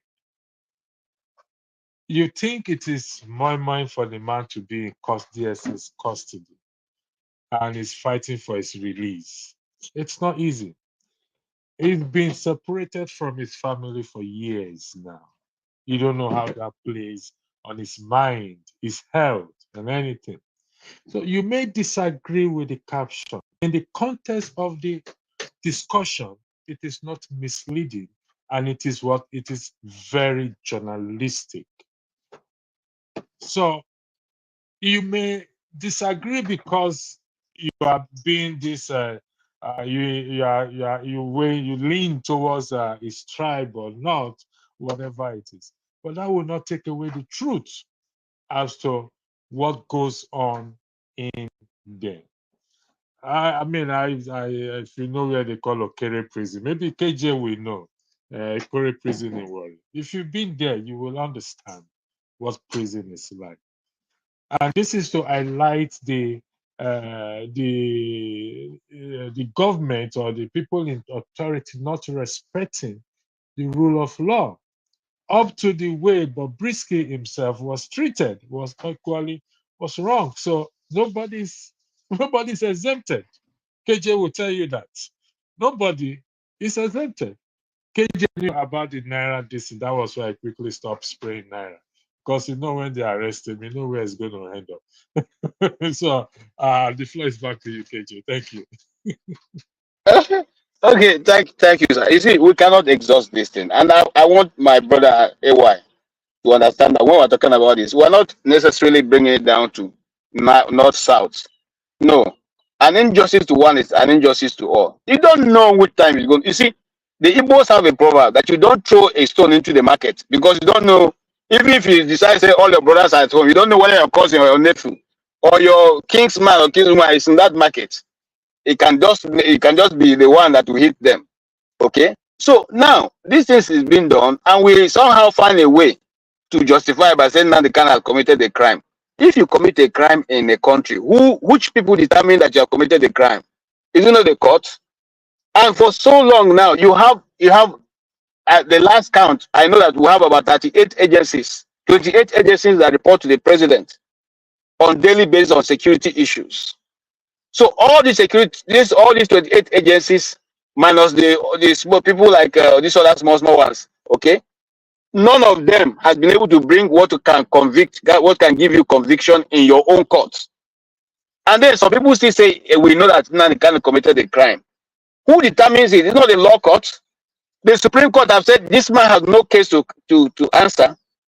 It's just like when Buhari sat in the government house and said, "Do you want me, people who have stolen so and so, you want me to say that they're not guilty and I should let them be walking around the street?" Is that the mentality we should be carrying in Nigeria? Okay, look, I don't want to say something, forefather, but I mean, I say forefather, electricity. But I have some friends who work with the Emefiele, who were the principal actors. They are all of them. I was showing my wife one of them yesterday. I say, see, this person we used to be. I don't want to say because I say people will know where it. But this person is a top member of that Emefiele team. Okay, but Emefiele is there in prison. Okay, going to court. And all of them are walking around. All of them are walking around and enjoying their life and flying from one country to the other. That has always been the issue. And And I'm not saying that if Nnamdi Kanu, if we find him culpable, why not take him to court? If the court say, oh, well, you assume that he committed a crime, but what you are saying is not really a crime under the Nigerian constitution, so he is free to go. Let him go. If you want to watch him over, please, as you have many people, you have policemen, policewomen, DSS carrying Madame's bag up and down. You can assign some of the people, you're watching him, since you feel he's a risk.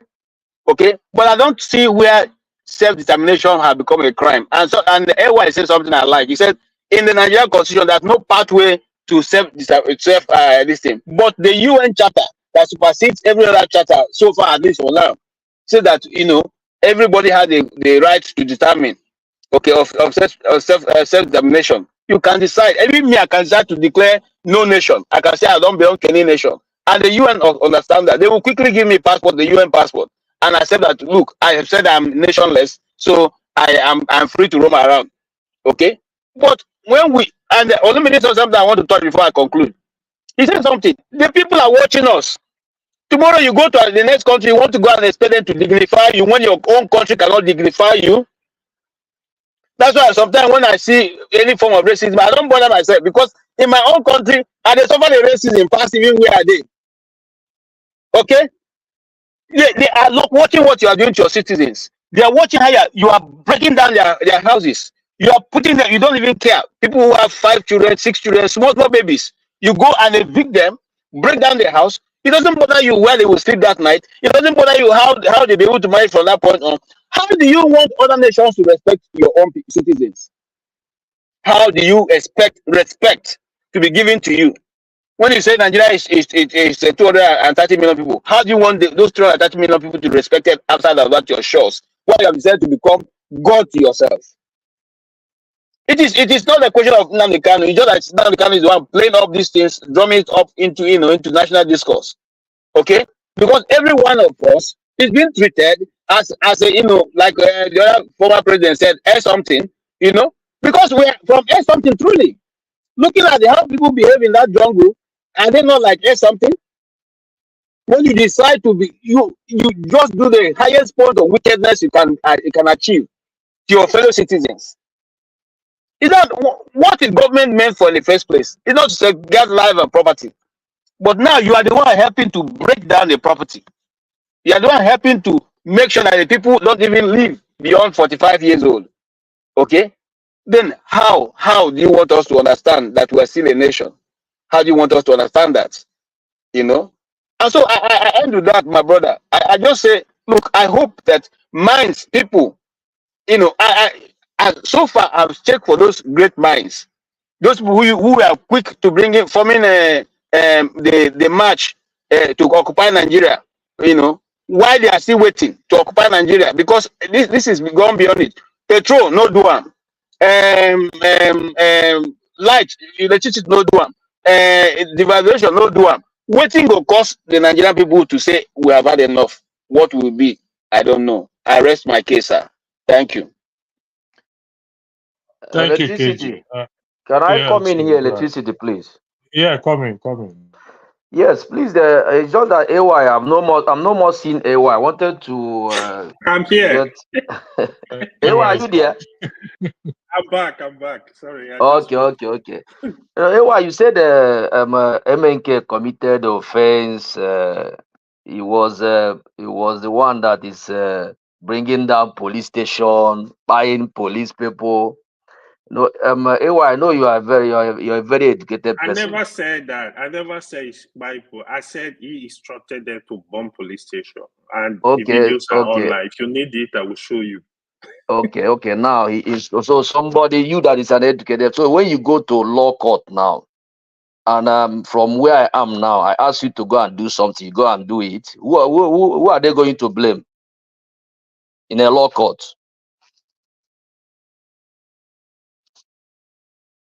I'm asking you, in a law court, if I tell you something from UK, and you do it in Nigeria, whom are they going to blame in a law court? This is the difficulty of having this discussion, right? So no, I just want to. No. It's not an argument. I just want to ask you something. Then I'll move on. It's not an argument. In a civilized country, threat is also an offense. A friend of mine was removed from Canada. You know the reason? Because he threatened his landlord. He was removed from Canada. Threatened with a text message, not with a gun. Text message. He was removed. They took him to court. I'm telling you, threat in a civilized country is an offense. It's not. You don't have to carry out the act. Okay, let me because I've seen that I don't want to go there. Hello, let me give you a little bit history of how it started.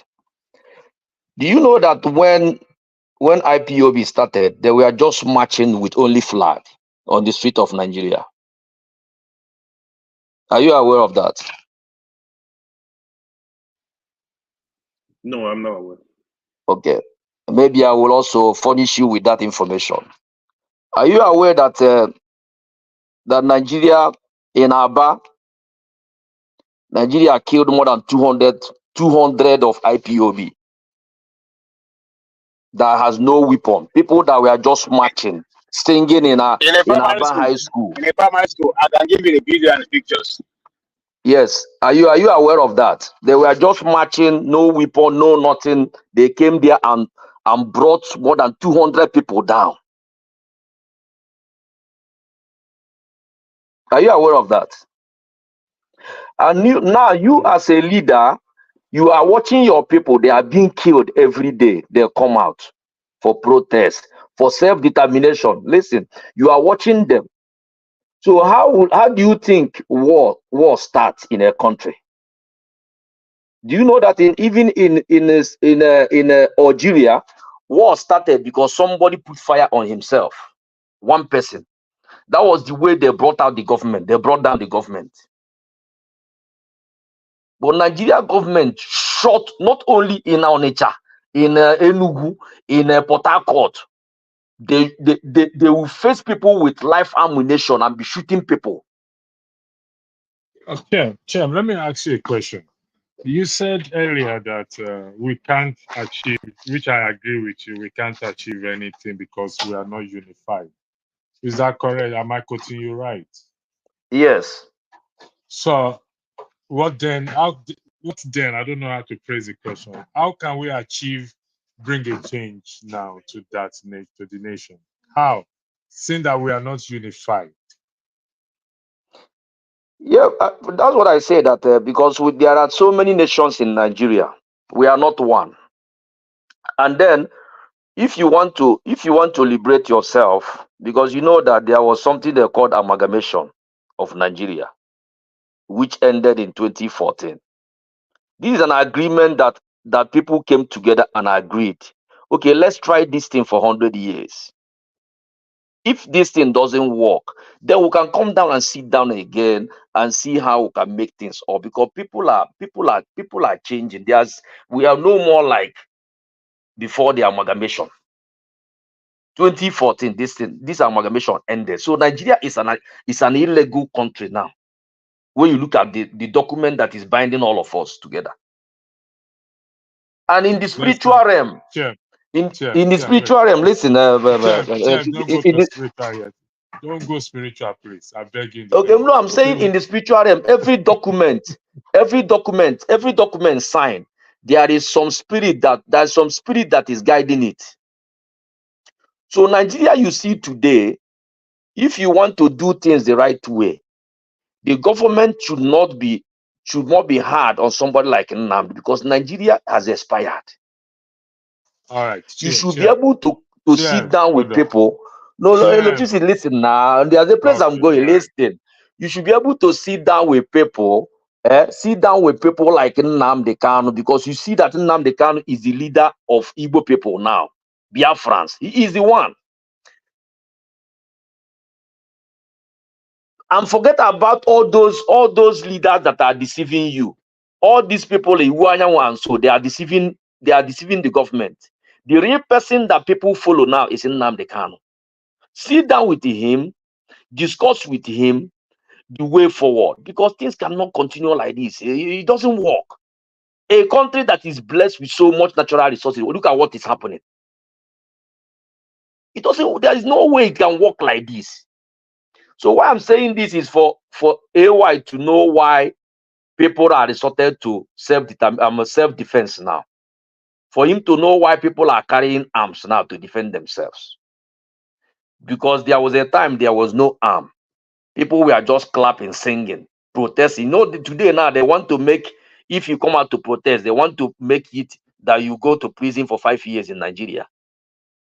Or even more. So what are they trying to make? They don't want to hear your voice.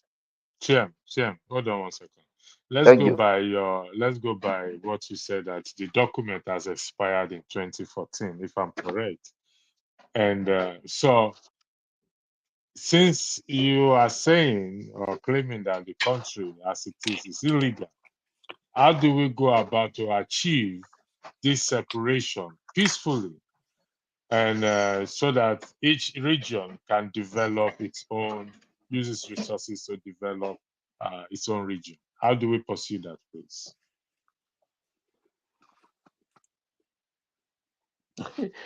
But electricity, let me tell you something. You know, there are people that you and them cannot stay in one house. Because the value system, listen now, the value system is not the same.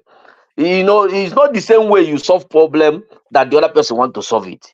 Nigeria, the problem of Nigeria today is that there are people that all of us are in one house and the different mindset. The other people is thinking, oh, Igbo people can make things work. They are making things happen. They are the one making Nigeria to be lively. We don't have to leave them. Why? When you go to North, you cannot drink beer there. You getting me? In the same country, you cannot go to North now and drink beer. You cannot go to North and want to go to a party and club. In the same country. But you can come to the East and club. The Northerners will come to East and club and change their mood and start to club. But you cannot do that in their area. So how can you solve this problem, electricity? I'm asking you now. You are the one that said it has expired. So that's what I'm telling you. The best thing now is what we are doing now, because those people that brought that document brought Hausa, Yoruba, and Igbo, because those days there was nothing like Fulani. It was Hausa. But now Fulani have taken over Hausa. But those people that brought three of us together, they knew why. They know we are not the same, and that is why there was a document. But since that thing has expired, what is this government doing now to bring people together again? Instead of they are using force, you cannot use force. Do you know that there's no marriage that you apply force that will last? Do you have the document? Do you have access to the document? You are quoting.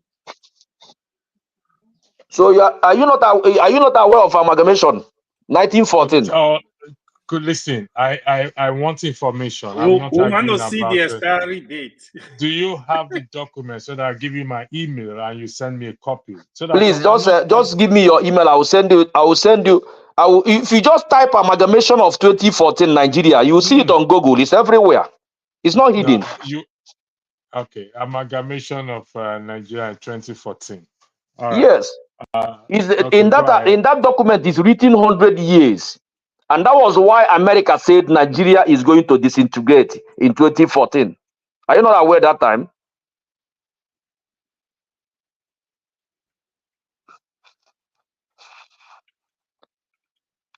Are you with me, Electric? Yeah, I'm with you. I'm just. So what I'm saying is this: no matter what we are doing, let us understand that Nigeria is too complicated. Nigeria is not about, some people they use sentiment in Nigeria issues.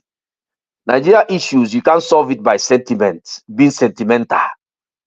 Nigeria issues, you solve it by confronting what is the matter. We are not the same. That is the simple truth. In Europe here, everybody, even Holland now is 18 million. If you go to Luxembourg, maybe there are 5 million, but they are countries because they are not the same. There are countries in Europe that is 2 million. Why did they do that? They do that so that peace will reign. But in that Nigeria, we are more than 200 million. There are some places government does not have access to in Nigeria today. Are you with me, AY? Yes, sir. I'm just reading comments. Some people say I'm the Yoruba. Some say Okay. Right. If you follow that comment, you commit suicide.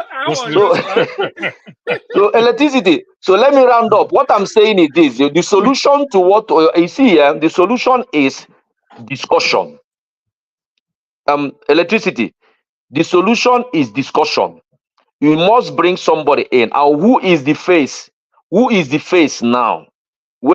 Who do you think that people listens to when you talk about Igbo people now, for example? Who do you think that people will follow? it's who you choose as your leaders. The governors, the senators, the rep. Those are the people. That's the right channel. Okay. Nnamdi Kanu Okay. is a non-state actor. The government cannot table the Southeast issue and discuss them with Nnamdi Kanu. Okay, let me tell you now. Do you know that this past governorship election now, for example, it was only 4 million that voted. I mean, at this presidential election, it was only 4 million that voted in the whole East. Are you aware? Yeah, 4 million is a good number. The whole Nigeria, how many voted? The whole Nigeria is 20-something million. Out of 20 million voters registration they had, only 4 million voted. So you cannot measure that. What I'm saying is influential. Hold on. That is the highest number in presidential election in recent times that has come out from the Southeast. And the reason people voted massively in the Southeast was because of Peter Obi. They believe in his leadership. So out of 20 million, only 4 million voted. They say is the highest in the Southeast. Yeah, out of 20 million, 4 million voted in the Southeast. That's a big number. So where are the other 16 million people? From other part of the country, right? No, I'm telling you about the eastern part now. Only because people are tired of the government. People stayed at home. People didn't vote that day, and you know it. Hold on. Now let's do the mathematics. Nigeria population is 12-something million. Out of 12-something million, 20 million plus voted. That is, you know what is that? That's only 10%. So are you proud of that? That with the 20 million you elected a president? Wait. I need to calculate this for you. 10% of the whole country voted.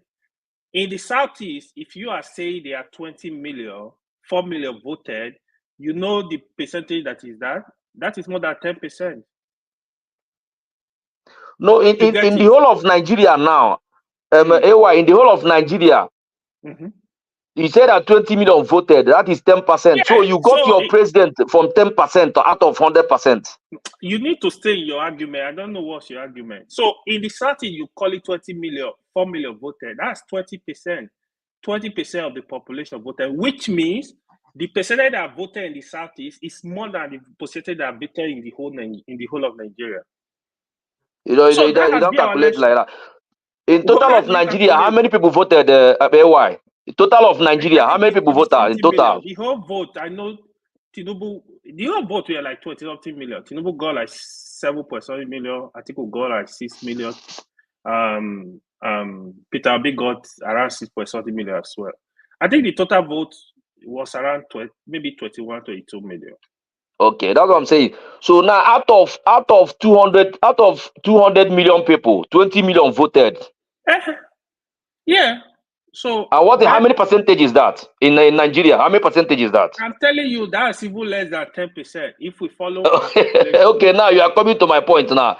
So 10% voted for your voted your president in. You don't divide the argument again. I know your argument. No. What I'm telling you is that people are tired of Nigeria. That's what I'm trying to tell you, AY. People are tired of Nigeria. So people are tired of Nigeria. That's what I'm telling you now. And if you maybe because of where you are not feeling it. But you know how much one liter of benzene, 1 liter of fuel is now. You know the price, AY. We they pay bill for Nigeria. I absolutely did now. Who you they said 50K give now times 2 or times 3. So we are also feeling it. We in abroad. Why? No. You are not getting it. You have to talk of value. It's not about the money. It's about value. What do you do with the money? But what I'm saying is this: let's not be sentimental about Nigeria issue. The problem is there. It doesn't matter how you dance around it. AY. No, if you come back to Nigeria, you face the problem. Now it's you that is. Nobody is denying the problem. That is why we come here to have this discussion about how to move Nigeria forward. Even electricity is not denying it. Olumide is not denying it. We know the problem is there. We have problem. That's what we discuss here every time. If you come to this panel, you will see everybody is hungry. That is what people discuss here. That is the hunger in the panel. Yeah. So, but do you know? But do you know now? Across the country. That is. Yeah, but do you know now? My problem with Nigerian issues is this: people know the problem. But believe me now, before you know it now, by the next election, even this platform, this platform, by the next election, this platform, electric, by the next election, this platform now will come up with the next presidential candidate. Are you getting me now? I'm telling you how Nigeria is, and it looks like all the things that they have gone through, they have forgotten it. And that is why when you don't want pressure like Nnamdi Kanu is doing now, nothing will change in that country. And that is why somebody like you, AY, should respect Nnamdi Kanu, because you cannot do what he's doing. We respect him. People have done that. There was nothing not okay. Who have done that before? Whoa. Who? Okay, no. You don't know of Adakaboro? Gentlemen, I have to meet you people because you are not listening to me. Now, I just did a quick research on Google. I'm seeking for the original. Yes, I can see something by amalgamation, blah, blah, blah, Lord Lugard. Reason for amalgamation, tribal acrimony, proper administration, finance harmony. But what I can find is that original document that Chim claimed that expires in 2014. So I need that original document, not write-up. There are a lot of write-up about amalgamation. There is no denying that we were brought together, or the nation was brought together, or each different part of the nation was brought together. But the document that states that this being together expires in 2014, as stated by Chim. I need that document. Please, the floor is back to you. Thank you.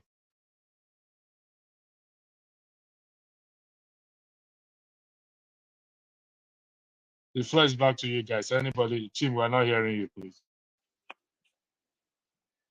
The one you have seen, is it written 100 years agreement? The one you have seen? No. So if you can oblige me, and I'll send you my email, and you give it to me if you have it. We don't need to be doing this back and forth.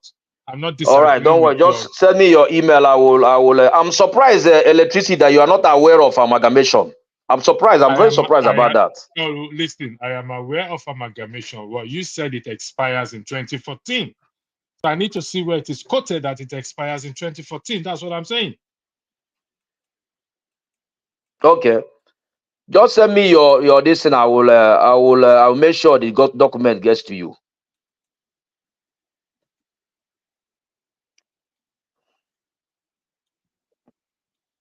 Thank you. Ewa, do you have anything to say, please? Tim, I have sent you my email in the private chat. So if you go to the private chat, Tim, you will see my email there. Ewa, very good. Thank you. So, my friend, my point is, the whole country, every region of the country, we are all suffering. From the north down to Calabar, down to Port Harcourt, down to what you need to realize, right? Yeah, I'm not saying people are hungry. What you need to realize, what you have in the country is the oppressed and the oppressors. So the poor man in Anambra that is suffering in the village is passing through the same thing with poor man in Maiduguri that is passing through stress.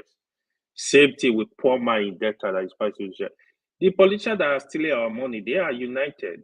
So it doesn't matter their tribe, it doesn't matter their religion, except anyone can tell me in my state, in my city, in my village, we don't have members of my community that are stealing Nigerian money. We need to know these issues, the issue we have, they are caused by every part of the country, irrespective of their tribe, their religion, what they believe in. You see the politician, the Labour Party people were shouting, voted for, the senator, the rep. How many times have you heard them talking? In fact, the only senator I've seen really talking in the Senate is Adam Shomoli. Every other senator is quiet. And Ali Udume. They are all quiet. As of rep, the same thing. That is to tell you how they can be united in crime. We were here when they were discussing how they give rep member cars, how they gave senator cars, how they disclosed that they gave senators money to sign our budget padding. Did you hear any of them? Did you see any of them come on TV and shout here and say, you know what, we don't want this money? Again, it's to show you they are united in crime. So Nigeria, anywhere, any part where you're coming from, we need to come together and realize the fight is going to be a single fight. That's the only way we can win. That is the only way, nothing more. The day we will do that, they will start dividing Nigeria. They will start dividing us. They are the same, all of them, irrespective. They are the same. If you move around Nigeria, you see they are the same. So that is my whole position as regard Nigeria issue. When they are rigging the election, you think they care where you come from? As long as they have their interest is met, is protected, they will support you. They will go for you. You see, look at a lot of people that were supporting Atiku in the last election, supporting Tinubu, the big wins all over the country. You think they don't know what they are doing? You think they are interested in Nigeria to work? No. If they were interested in Nigeria to work, even if they don't want to come Opole and support Peter Obi, they would have go on the ground and support this guy. Say, you know what? I think this guy can get the job done. Let's give him support. But none of them, they will tell him, hey, you can go and sit down. We don't need you. So that is a definition of Nigeria. Thank you.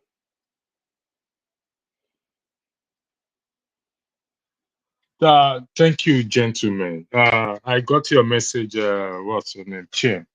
I look forward to reading that document. If it's a legal document, I mean, for the fact that you said it's going to expire in 2014, one can argue that it is a legal document, and so that we will look at it. And like you said, it's for us to keep talking, and I agree on that. We will keep talking, and we will keep talking, and hopefully, by the special grace of God, our talk will not be in vain. It's recorded. It will inspire the minds of people to have to rise up to seek a change for the nation. That is why we are here, regardless of our views and opinion. Is for us to be able to effect positive change in the country. So I know there is amalgamation, but I need to read the exact document that was drafted by Lord Lugard, so that we can welcome you, and the floor is yours, please. Go ahead. Thank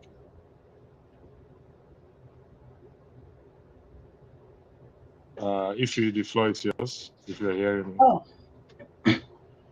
hey guys, I don't even know what you guys are talking about, but I think I had a little bit of what AY said. And, of course, we know that Nigerian problem is man-made. In order to solve Nigeria problem, it's going to be man-made solution too. So do you think these people are going to make Nigeria work? Of course, no. I was just going through Instagram and I saw this Total Energy something company chose Angola over Nigeria due to policy inconsistency. You gonna tell me any country in their right sense of mind that will come to Nigeria and invest? No country, no company will ever come to Nigeria and invest. So these people, they don't even have the interest of the masses at heart. They only care about themselves. And that's why they don't want Nigeria to work. Because if they know that if they know that if Nigeria works, it's gonna affect their pocket, you know. So they are always constantly looking for one way or the other to siphon money, and still just like you AY said, budget padding. Senator Ndume said that we're gonna pay $90 billion to subsidize Hajj. 90 billion. We don't have even any working hospital, first class hospital. Let's say even third class. Look at our educational system. We don't have no roads, but we're gonna pay how many? Is it 15 trillion, whatever, to build an express highway? We don't even have the ones we have. We cannot even maintain that. Instead, we are investing, just another way to siphon money, to steal. So, I mean, again, anybody that is hoping that Nigeria is gonna get better, I just feel sorry for the person. Anything you can do to just get out of Nigeria, anything you can do just to support your family, go ahead and do it. If you're hoping on these people to fix this country, it will never happen. Look at our judiciary system. We saw what the CJN appointed, I think his daughter-in-law and his son, or I think 3 of his family members as a federal judge. Who does that? So people that don't have anybody in politics or in the place of power can never be what they're supposed to be. How come? I'm just trying to figure out what's gonna happen in the next election. No matter whatever happens, Tinubu is gonna be the president because he's putting his people in place.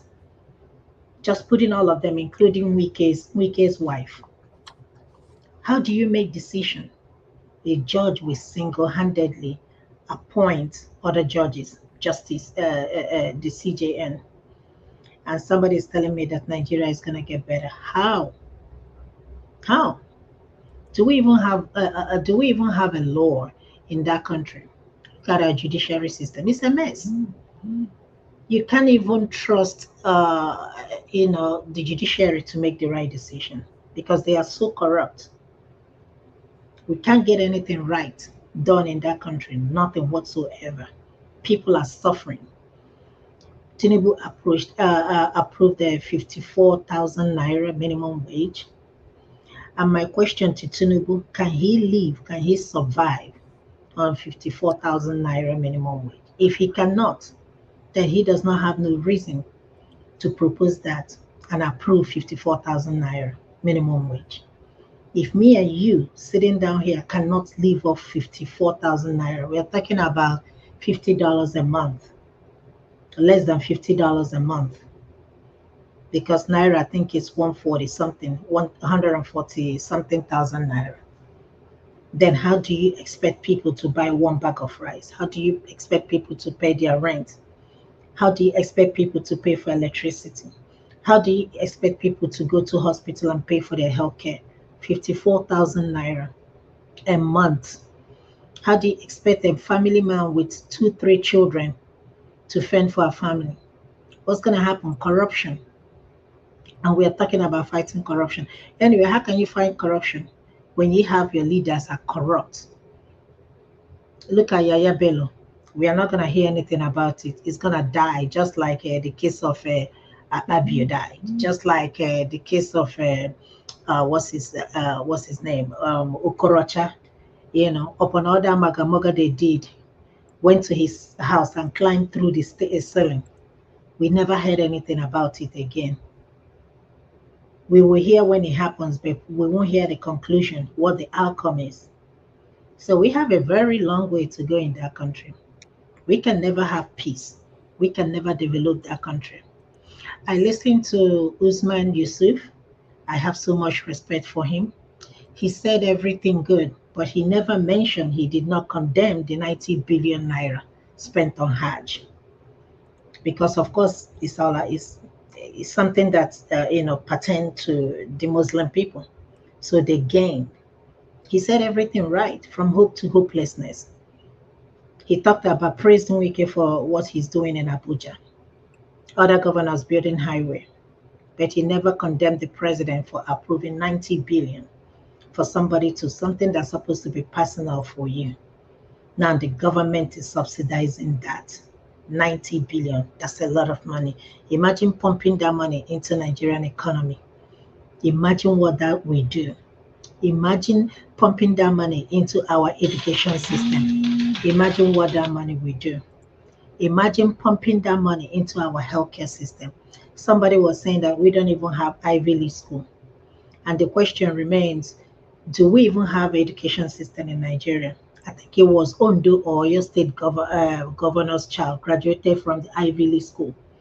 All these politicians, their kids, they don't school in Nigeria. They school abroad, all of them. How? Tell me, how can a governor afford to pay for Ivy League school if it's not the money that he has stolen, from his people? Because by right, they don't get paid that much. Tell me what he has done or what job that he's doing other than the state money to train his children to go to Ivy League school. We all know how much it costs to go to Ivy League school, and we are clapping for them. Nigerian people are not protesting, so I'm not worried. Until we begin to go on the street and start protesting, I don't care. Whatever happens in Nigeria, I don't give a damn.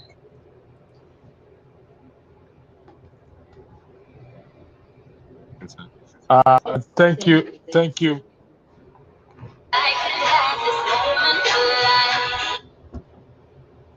Thank you very much. Ify, thank you for that. I want to highlight something you said. I'm not to buttress what you said. In respect to the issue of the positions being given. And I keep saying this here that the present government is preparing for 2027 election. They are putting people in key positions. Some people said I shouldn't be talking about 2027. I should be talking about holding this current government accountable. So let me ask you this first. How can the citizens hold this current government accountable? The floor is yours. Thank you.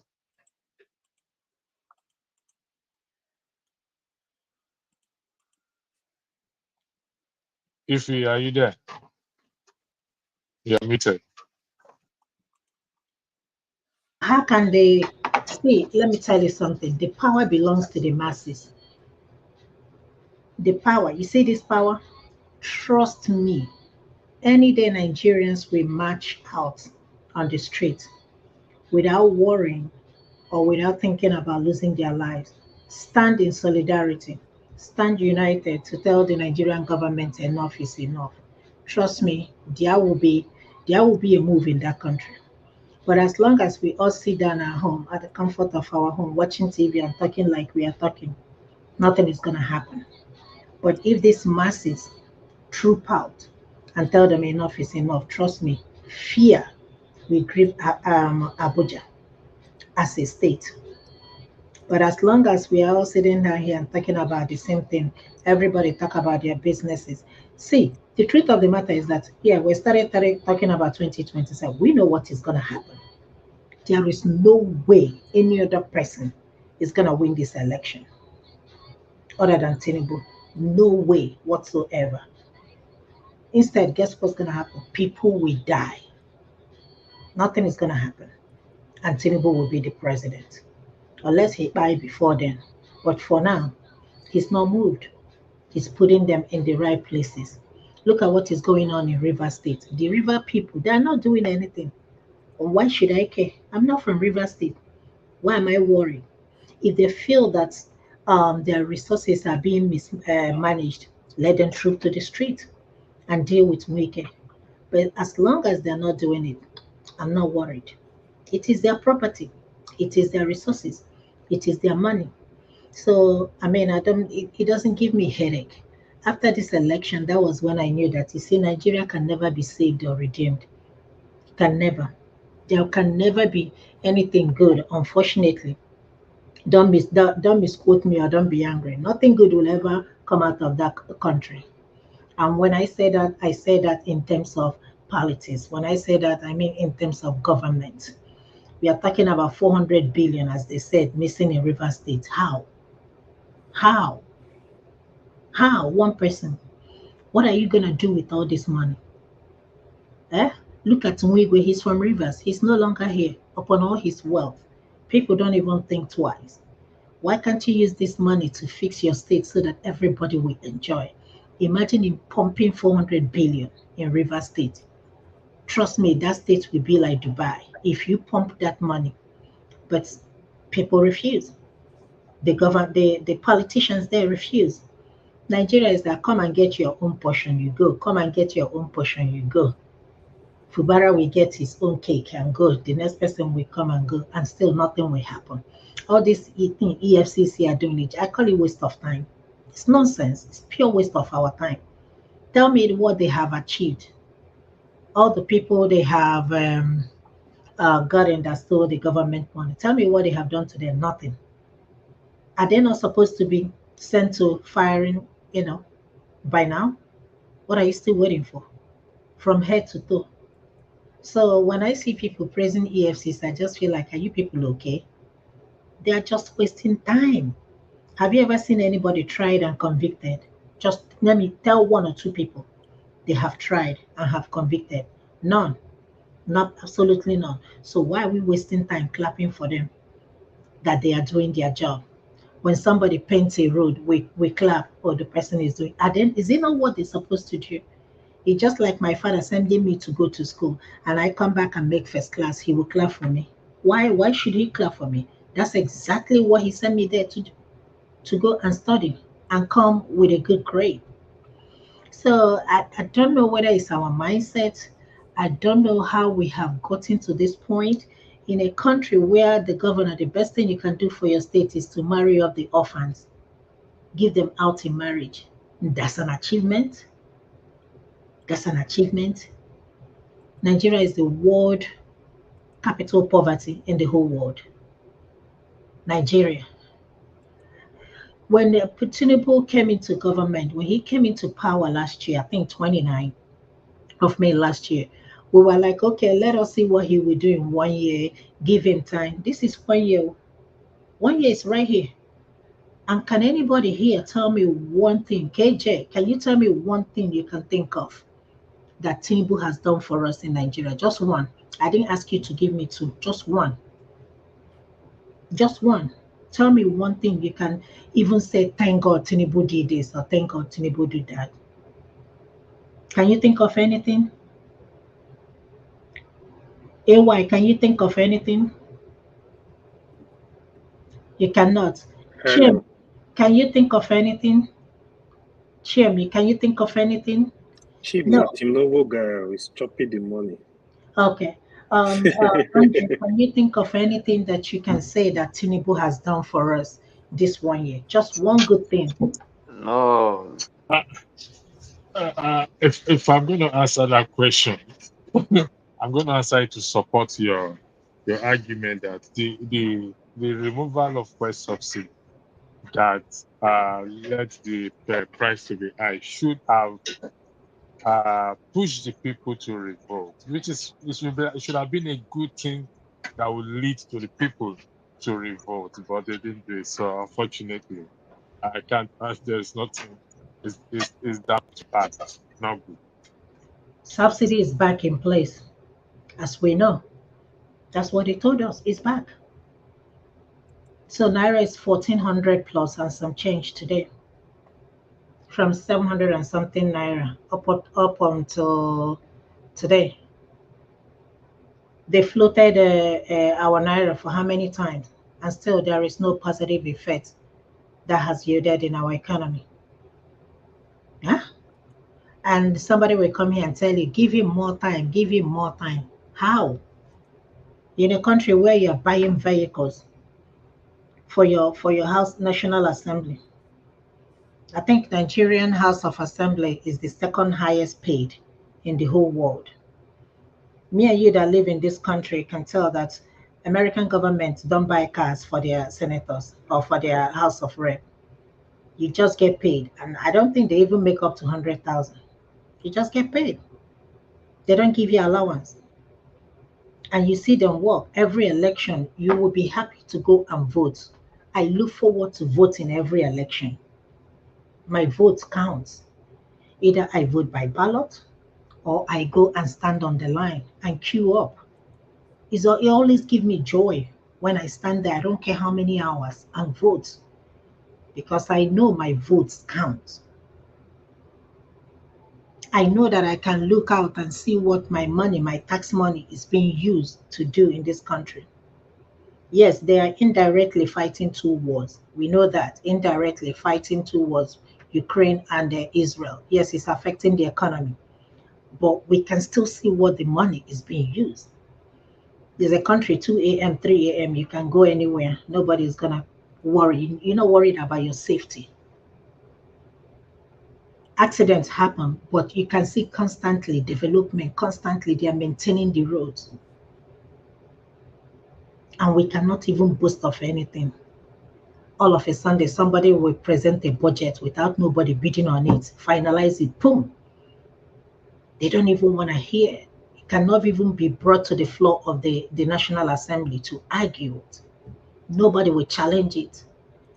Instead, the Minister of Works and Housing will tell us, I presented it to the president and the president gave an order. Is this a military government? Is this? Because that's what it sounds like to me. Is this not military? So whatever the president says, that is it final. Nobody will ever challenge it. And that you will spend that amount of money, a project that we never, me and you might not even see this project finished. Me and you, we might not be alive to ever see this project get completed. We cannot even understand how they're not going to give us account of what they do with the money or what they're going to do with the money. So, I mean, again, like I always say, we come here just to have fun, to talk and laugh and talk about Nigerian problem. Has anything changed? No. Last year we talked about up until the election. Sorry for interjecting you. This we will round up with this topic, no matter how long it takes. What is now the way forward? Please, each of you take your turn. Take as long as you want to take to talk. What is the way forward? Please, the floor is yours, ladies. And just one word: revolution. That's all. All right, revolution. That's oh, sorry. go ahead. Go ahead. Expand on it more, please. Revolution. Some people will say revolution of mind. Some people will say revolution is not possible. It's not possible in Nigeria. I know it's not possible. That's why I say revolution. But I know it's not possible. So we are being held hostage. Unfortunately, we're being held hostage in Nigeria. You can't do anything. What can we do? So, I mean, Ishore said it is only revolution. I come to understand it. I now believe what he's saying. Other than that, we are not moving nowhere. Next year, we'll come back to the same panel and talk about the same thing. Thank you. Thank you. Sorry, can I come in so I can move? Go ahead. It's good to see you. I said this topic brought you in. So we thank God that you said to avail us your presence. We'll be seeing you more of you. He say. Don't mind her. All right. I think if you have said it all, and I totally agree. One word, I don't think that there can be revolution in Nigeria, not in the next 100 years anyway. Because there's a saying that says that when they push a goat to the wall, it turns around and fights you. But this goat, they've even thrown it over the fence. It is still running backwards. It's not fighting anybody. It's not fighting anybody. Our institutions and everything have come to collapse. Nobody said anything. Our educational state, just like if he said, it has all collapsed. National NYSC that we all used to be proud of Nigeria has collapsed. What is still remaining? What is still standing? National Assembly passed money, and since that passing, and that the guy who moved the motion was seriously warned. Have we not continued? You know, Nigeria has been run by a group of rogues. It's not going to change. And we said, we said it on this panel that all we're going to get. What I mean earlier on the electricity, you asked what has changed. What has changed that now the Olumo, who is the head of the chairman of the Agboro in Lagos, has become federal. He has become a president of Nigerian Agboro Association, has relocated to Abuja. That's what has changed. So now you have both Agboro from Abuja and Agboro from Lagos controlling Abuja now. You know, I don't know if you saw the video of people running from a place called Banes Plaza like a week ago, where army, because they said some group of boys got into a fight with the army people. They came back with the battalion. I was chasing people inside of Abuja. I'm not talking about outside, inside. If you know Abuja, you know where Banes Plaza is. That is the situation we are in, we are facing. That's a reality on ground. Okay? I don't know those who used to pray, that it go better. I don't know for which angle they're looking at it. Which the angle is going to use and be better? Because every institution has collapsed. You know, if it's before, somebody can ask a question, why are you putting your son among the federal judges? But who's going to ask? If it's before, somebody may say, okay, yes, Oga, this thing has not been done. This thing shouldn't be done this way. Who is going to say it? If it was before, you see some radical lawyers who stand up and say this thing that's going on in this law court concerning this young man, it has gone far enough. We need to end it now. Who is going to say it? When I knew that all hope was lost, I told the story here. When during the Jonathan administration, the price increment and all that, and they say, "Oh, let us mobilize." That morning I was going to go. I called my friend who worked in the villa. I said, "Oh boy, I'm following them to area 1 now. We're going to march there." He laughed. He said, "Oh, you, bros, don't be so now." I said, "No, this thing don't pass now. I need to follow them." He tried to persuade me. I refused because a lot of my friends were out there. And journalists and the media was totally mobilized, fully mobilized. We were on ground. And we occupied that area 1 junk. If you know Abuja very well, we took over the bridge of area 1. I think we must have been over 10,000 people in that march, addressing and all that. I just tell a story of what Nigeria is like. And at that time I'm talking about, it was still prominent labor leaders that were in charge.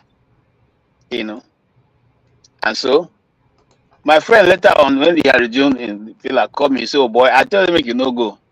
I said, "What's happening?" He said, they don't give them Ghana must go now. I'm drafting. I'm telling you, I'm drafting the statement they're going to make. And if he's drafting, I read it out to me and say, "Okay, just be listening." Okay? And in the next few minutes, the labor leaders came from there and say, "Yes, we have had a very useful, very exorbitant, very, something, with the presidency. We have decided to say, so far, we have done well. Let everybody go home. Tomorrow morning, we'll start again. But before you come tomorrow, wait. If you hear the call, if we say come, then you come. Then you have to wait for announcement." And that was exactly what the guy read to me. Because they didn't want the way the thing had gone. They are everywhere, protests in Lagos, protests here, and so they didn't want to say people don't come back. They just said you go to your house today. We have finished today's own. Tomorrow, wait for the announcement before you come out.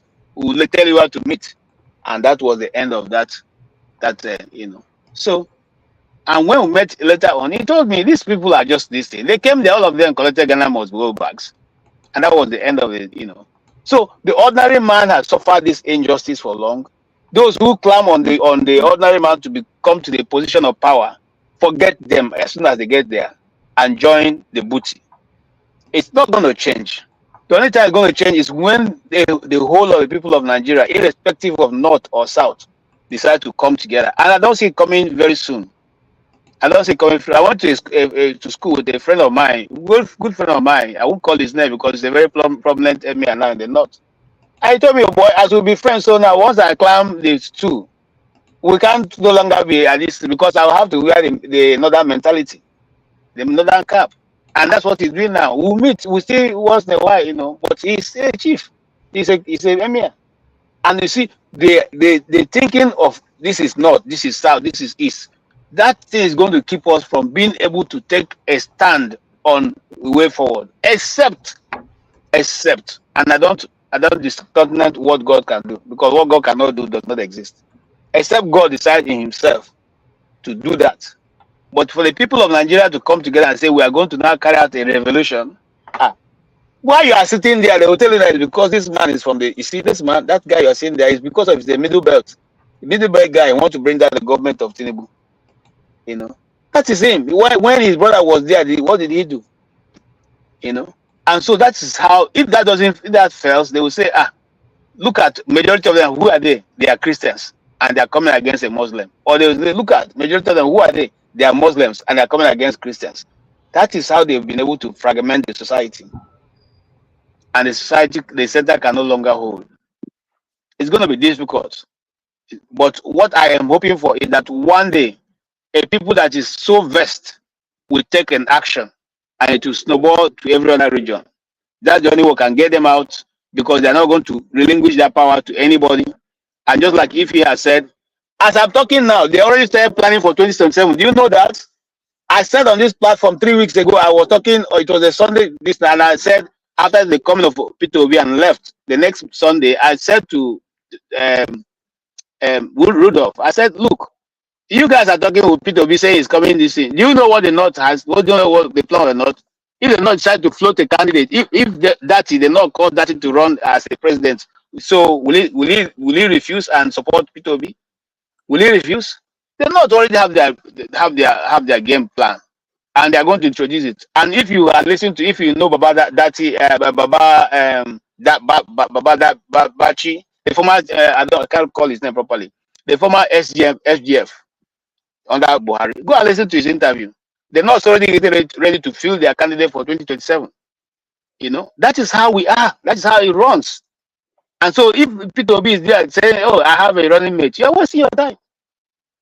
Because the way they have been able to gauge the political barometer, they know that Baba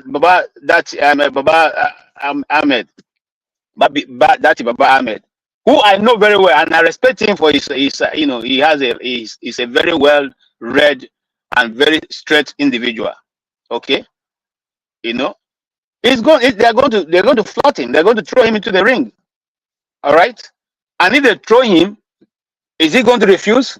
If any of you sitting here, if you are the one, will you refuse? If they not come together now and say, KJ, we are going to bring you in front on 20, will I refuse because P2B is contesting? I will say, by all means, please put me forward. Okay? And this is exactly what's going to happen. That's why I said, you see, that day, my question is, you see, until you learn to grab it, okay, snatch it, run with it, just like they do, you go nowhere. You go nowhere. Gentlemen don't take power. Gentle people do not take authority. Babangida said, do not forget, we are not only in power, we're also we're not only in power, we're also in government. In other words, can do and undo. So if you play, I put you behind the bars. And if you joke, I slam you treason and shoot you down. That's what the volunteers use to deal with the most powerful, those who stand against the tide that they're rolling with. You know. And I don't know why it's taking us so long to learn that. I don't know how it's taking us so long to learn that. You know, it's not going to change. It's not going to change. Okay. And again, when we talk about, I don't want to necessarily drive it to the direction I'm going, but those of you who are seem to be radical will be checkmate before that time, so that you can't go against whatever that you try to introduce. And just like I end with this, just like if he said, this guy that is there, except he's not going to be alive. And if he's not going to even be alive, forget the second person following him is a more terrible person. It's a more terrible person than himself. Okay? Everybody's bidding their time. Thank you so much. I've said this. If I sent you a message on the private chat, so if you can take a read at it and go. Who is next? Who is next, please? I think it's AY or Olumide or Chim. Listen, let me say this. Okay, before I yield the floor to anybody to take let me say this. We have to respect our disagreements. Okay, what do I mean by that? We have to respect our disagreement. Those who want Biafra nation, those who want Yoruba whatever, we nation. have to respect disagreement. That's Olumide. He's the But this leader is of the Yoruba point. nation. This is the point I want to make. Whichever way we decide to go, if that happens, we want that nation or where we go to work to have good roads, electricity, everything you can think of, basic amenities that we normal human being are enjoying. So if we can't get it right, then it's going to be the same thing all over again. So if you I don't understand what you're talking about, but anyway, so please, I will come back here again. We will come back here again. We've exhausted. It's 4 hours now, so we'll be. But I'm not. I'll call you either way. So I don't have to respond to your messages right now. It's distracting to me. So we will come back here again sooner than expected. So have a lovely evening, lady and gentlemen. I shall see you here again. Thank you very much, and have a lovely week.